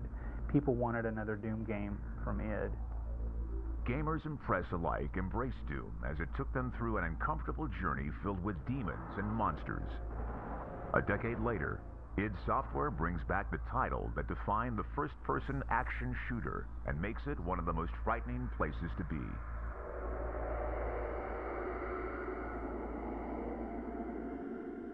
The first time I'd seen Doom and played Doom, it came at a very inopportune time where we were, I just finished the Downward Spiral album, and our keyboard player at the time walked in with the shareware of Doom. That halted any sort of work we were getting done. They put a game out that really catered to my taste. It seemed politically incorrect, and it seemed violent, and it seemed like a game that couldn't have been made by a giant company. It was fun, it was addicting. It really just struck a chord with me. The we don't give a shit attitude, that's one of the things that made it great. When I initially talked to John about the next project he was working on, and it ended up being Doom, I think one of the things that excited me about being involved in it was because games today, the technology allows a much more realistic, immersive environment. From a sound perspective, it's infinitely more creative. I'm intrigued about what we will be able to pull off in terms of really getting inside your head and making it an unpleasant place to be. That's how I want more art to be created. Get in your head and make it an unpleasant place to be. Oh,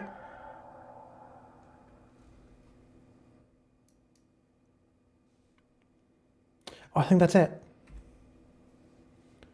Well, that is the making of Doom. Oh, we're just going right into it. This is the making of Mortal Kombat 3, yeah? Whose idea was Mortal Kombat? Well, that's what happened on me. The initial idea, I woke up, number 3, My name is David Mikic, and I'm a graphic artist. My name's Dan Ford, and I do sounds and music. And My name is Ed Boone. I'm co-designer and programmer. My name's Tony Goski, and I do backgrounds and special effects. John Vogel, backgrounds and special effects. John Tobias, and co-designer and lead artist. Steve Moran, and I'm a video artist. Our motto in Williams is always that reality's boring. Nobody wants to pay for reality. We take everything beyond reality to the point where it's, the only way to do this is through our video games. The perfect blending of everything. I mean, the game is fun to play. It's got good graphics, and it's got a decent backstory to it. It's easy to come up with the ideas, anybody can come up with ideas for games and stuff, but it's to actually convert something from an idea in your head into reality, into something that is a sellable product. That's where the challenge is. This is sort of the very first concept of the story. This guy here eventually became Shang Tsung. The mystique and all that whole feeling of it was really, the foundation of that was really what John Tobias kind of envisioned. One thing Mortal Kombat does for all of us is it puts you in a mood or puts you in a setting where you're sort of able to create things that are surreal. Mortal Kombat 1 took place more, on an earthly environment, in an Asian type of setting. In part 2, we knew that we were going to send our characters to sort of a different world, and so the door was completely open for us to kind of interpret that in any way we wanted. Mortal Kombat 3 has so much hidden stuff, it's just endless, it's just the amount of stuff that we packed in there. Okay, come on. I don't know if I should be telling you this, but I'm going to show you a move, okay? Listen. If you go back, forward, back, and then down, and then push the run button. And if you do that really fast, I'll be your friend forever. The button and joystick combinations were the expected. Everybody would start looking for them immediately. And that's when I believe Ed came up with this whole sort of combination lock system. There's 6 little boxes, 3 of which are controlled by player 1, 3 of which are controlled by player 2. Try different combinations of those 6. There's a million possible combinations to see what can be unlocked in the game.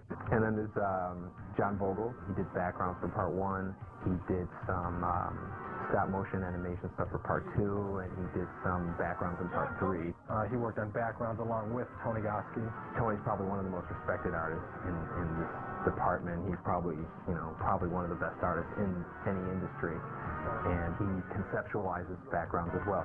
The Soul Chamber, and this is where the Soulnado. He never ceases to amaze us. Steve Moran worked on Mortal Kombat 3. That was the first one he worked on, and he did the character graphics with John Tobias. I like doing stuff that's actually kind of shocking.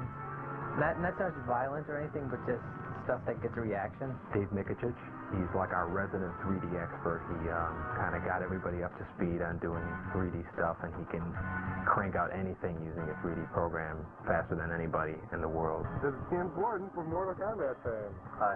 Dan shows you cool stuff every couple of days. He just comes in and you go, great, this is awesome. And he's a lot like Ed, where I just have this confidence that, he's going to go away and come back with something spectacular. That's the Johnny Cage Nut Crunch, I believe. Didn't someone make a candy bar, Johnny Cage Nut Crunch bar?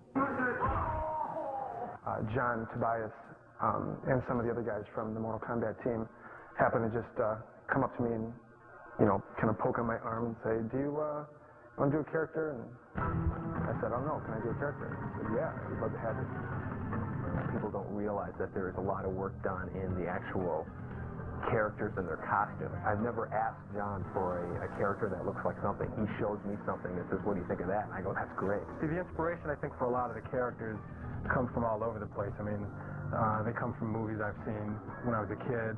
They come from books I've read. I mean, everybody gets inspiration from somewhere. I started out with NBA Jam as a cheerleader, and then I went to Revolution X as Mistress Helga, and they asked me to do Mortal Kombat. They needed a new Sonya. I said, sure, I'd love to do it. Pizza Man. When I was a character here, that sort of like funded me going to school because I wanted to be an artist like all my life. As with all the Mortal Kombat games, the characters are definitely the most interesting of any fighting game. Hey, get out of here, man. This is supposed to be between Sector and Raiden, who would win? Sector. Raiden would win. Sector's got it in the bag. Raiden would win. Don't even try that. No. We're going to settle this outside, man. Come on. Good for it now, buddy. Come on. Come on, pal. Come on. Well, let's see. A character would probably first start with me sitting down, staring at a blank wall for a little while, and then after a while, something will hit me, and I'll just start sketching around different ideas.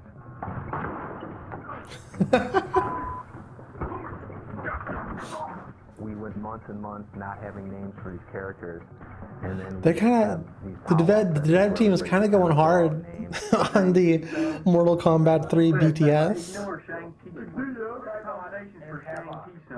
The name is a military prototype. And the other one is just like a security guard at a mall that didn't work out right. How about X11? There goes X11. See, anything with X is cool. I like X11. There it goes. I thought. That's Tobias backwards. Yeah, no, but I think it sounds cool. It does sound cool. Everybody says Saibot. That could be a good name for a robot. Saibot. We're going to have Mayo as the secret character. No Saibot. Oh, man, why? DEFCON is overused. Where? Everywhere. No. I've heard that so many times. Yeah, every time you watch War Games. Yeah, well, you know what's going to happen? We're going to come up with all the names, we're all going to like them, and Ed's going to hate every one of them. 95% of them, somebody would say a name, and then there'd be one of us, of the 5 or 6 of us, who would just, have a heart attack just because they hated it so much. And then we're like, okay, I guess that's a no.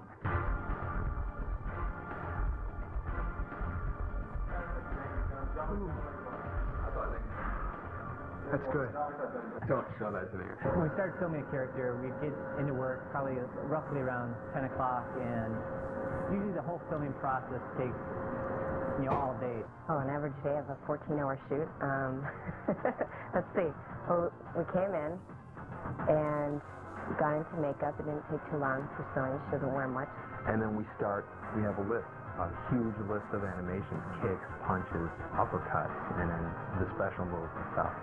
And we basically go down that list, capturing every single frame of them performing these moves. Hi, Raiden. Hi, Sector. 1, 2, back.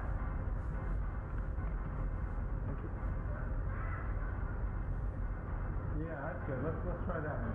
You have to do each move 8 ways. As you see, a joystick goes 8 different ways. So if I was to do a front kick, I'd have to do it frontwards, backwards, sideways, and diagonal 4 different ways. This is why we have the tape on the floor, just to keep them facing the right direction.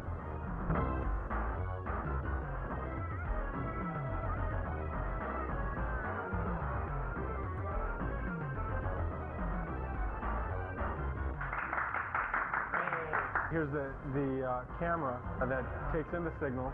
We run signals into our beta cam recorder, and we also run a signal here into our PC. And then on our PC here, we have one of our boards connected to that. And also, this is where we do the actual grabbing of frames to be digitized.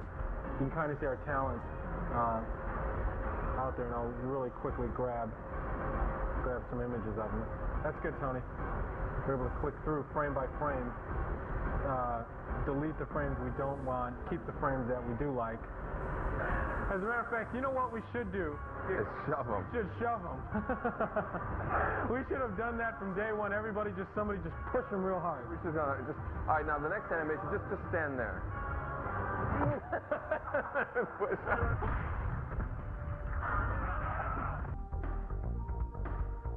the day that we spend filming is probably, you know, like 2% of the entire amount of time that has to be devoted into doing it. Once we get the digitized image, it's a lot like painting. And right now we're going through a process where we sort of filter the images through. We'll grab the image and Steve Baran will start and do some Photoshop on the guy, and then we'll hand him over to Tony, who does some touch-up.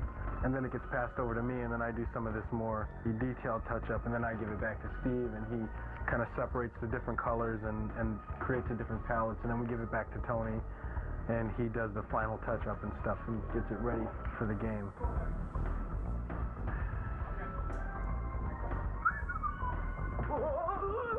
I did a drawing of this and everything. In 3D, you can make it any size and any lighting, any angle you wanted. Dave Michich did this, the 3D version. It's just ornamental, you know, it's just like kind of a really neat background thing. But I was telling Ed about the story, like it's a soul cage. I'm working on a friendship move for our Shigoro character. That's her tentative name. She doesn't have a real name yet. Her move is she's going to turn around and she's going to pull out sort of plates and little sticks, and she spins the plates and the sticks and balances them on her hand, and she does this with her back towards you. Shiva wins. Friendship.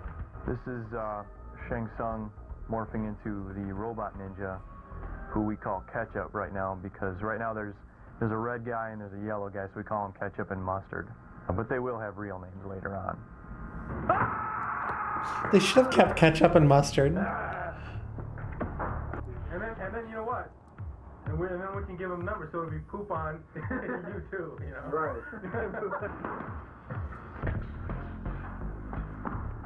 Whatever can possibly happen in the game, you know, I have to program the game to be able to do that. As you play the game, when you first start, the computer is very dumb. It'll just stand there, it'll let you beat it up, and then as you fight the second guy, it'll get a little smarter, and then the third guy a little smarter, and it has to be progressive. It has to be something that's, you know, a smooth increase in the difficulty, because if you play the game the first time and the computer kills you, you're not going to want to play it again.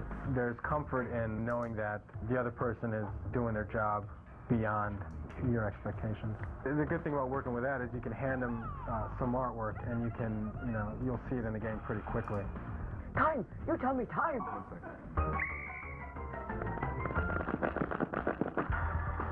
Well, we test the games. When it comes close to the time that the game is done, they have us come in and we just play it. We play them all day long and look for bugs. The difference between Mortal Kombat 2 and Mortal Kombat 3 is that they added a run button, and when you use the run button, it makes you aggressive towards your opponent. You're going to have to keep on using the run over and over and over to attack your opponent. What we're going to show you now is a few simple combos that'll get you started playing. A lot of characters have a simple combo with kicks, which usually involves three presses of the same button. Like Cyrax has, you press high kick twice and then back and high kick for the final hit. He does 3 hits and knocks the opponent away. My favorite move would probably be Kano's chokehold. It'll be down towards low punch. One of my favorite codes is disable blocking. Each player presses block twice when the code thing comes up on the screen. And it turns off blocking, so you can't be a defensive player. You have to play offensively or you're going to lose, because there's no way you can block anybody's hits. This is the sound area. This is where they make all the sounds for the games.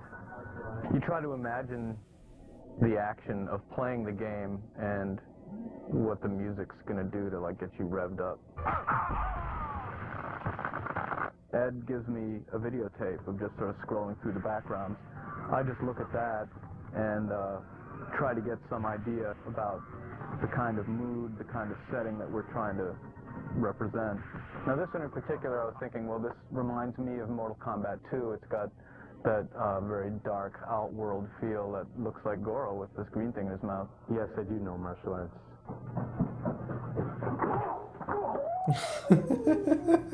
Kung Fu. I try to get a rhythm going and then fill it out with harmony. I love these Midway guys. It evolved from your toast. That's Ed Boon, pitch down a few semitones. So, I mean, in the movie, he's Scorpion. You'll see in the credits that Doom voices Scorpion. Feel the power of Shao Kahn. You know, Shao Kahn was played by Steve Ritchie, who is the king, as we all know him. Pinball designer. Flawless victory. Basically, everyone has a set of speech calls for attacking, you know, punching, getting hit, you know, getting hit in the face, getting hit in the body.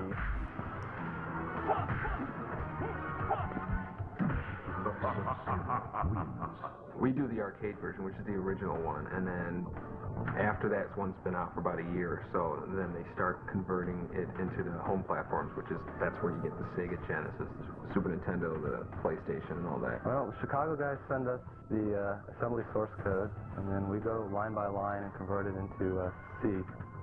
They also drop shipped us all the original artwork that they did, all the finished artwork that went into the game and their file formats, and then it's up to us to rip it out and figure out what file format would be best to use on our PlayStation and convert it down and make it work.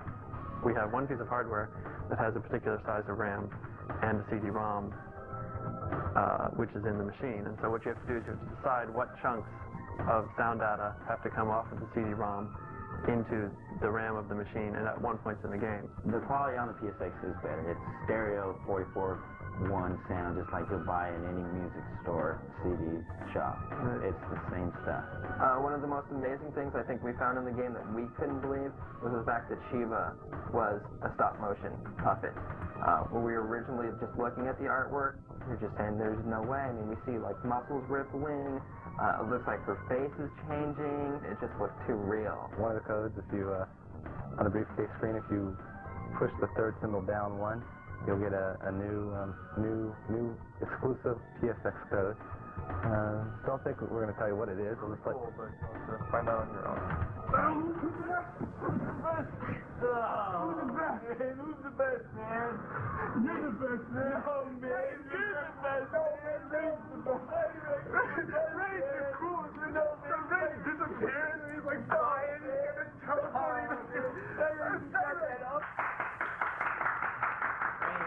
It's all an illusion.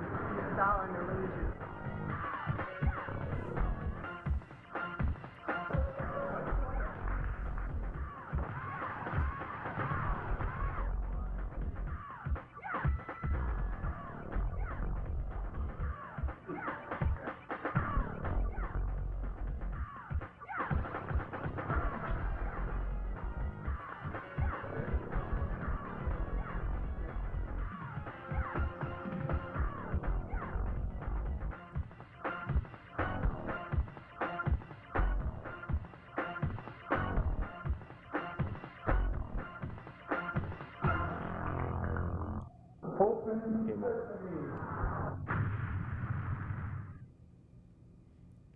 Well, leave it to... Back in 1999. No, that's spoilers. That's spoilers for Halloween. Leave it to some people in Chicago to be the funniest segment of the night. Anyway, I think it's about time I get out of here. This has been an episode of Weird TV. I'm not gonna say it was a good episode. I think it was a little rough around the corners, but the Mortal Kombat one was pretty cool. And the first segment had funny parts, but I don't know if it was worth it overall. I will be back for sure on Wednesday. I think we're going to try and do some more weird TV, something probably a little bit on the shorter side, no longer than an hour and a half to 2 hours. And then we're going to go back into some video games. I can't actually play a video game yet, so we're going to play Choicer Voicer,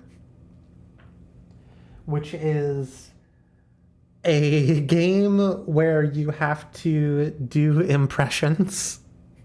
And I like doing impressions. I don't know. I don't think chat likes me doing impressions. I think y'all are very against me doing my funny little voices. but I'm going to do them anyway. And we're gonna have a whole little stream about it. It should be fun. Lots of stuff that's probably worth clipping. A lot of clickbait gonna happen in that one. Anyway, if I'm around tomorrow, it'll be something random and undecided. So don't get your hopes up. If I'm not around tomorrow, I will be in the Discord. If I'm in the Discord, we will be watching something. It's hard to say what specifically. I have a whole bunch of crap that I want to watch right now. I just downloaded a whole bunch of episodes of Courage the Cowardly Dog. That could be fun. There's a couple of movies I want to watch. There's Troll 2. I really want to watch Troll 2.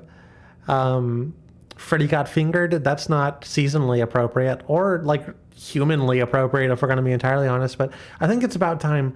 I'm 29 years old. I think it's about time I watch Freddy Got Fingered. I think it's time, chat. It's time to end the stream. See y'all next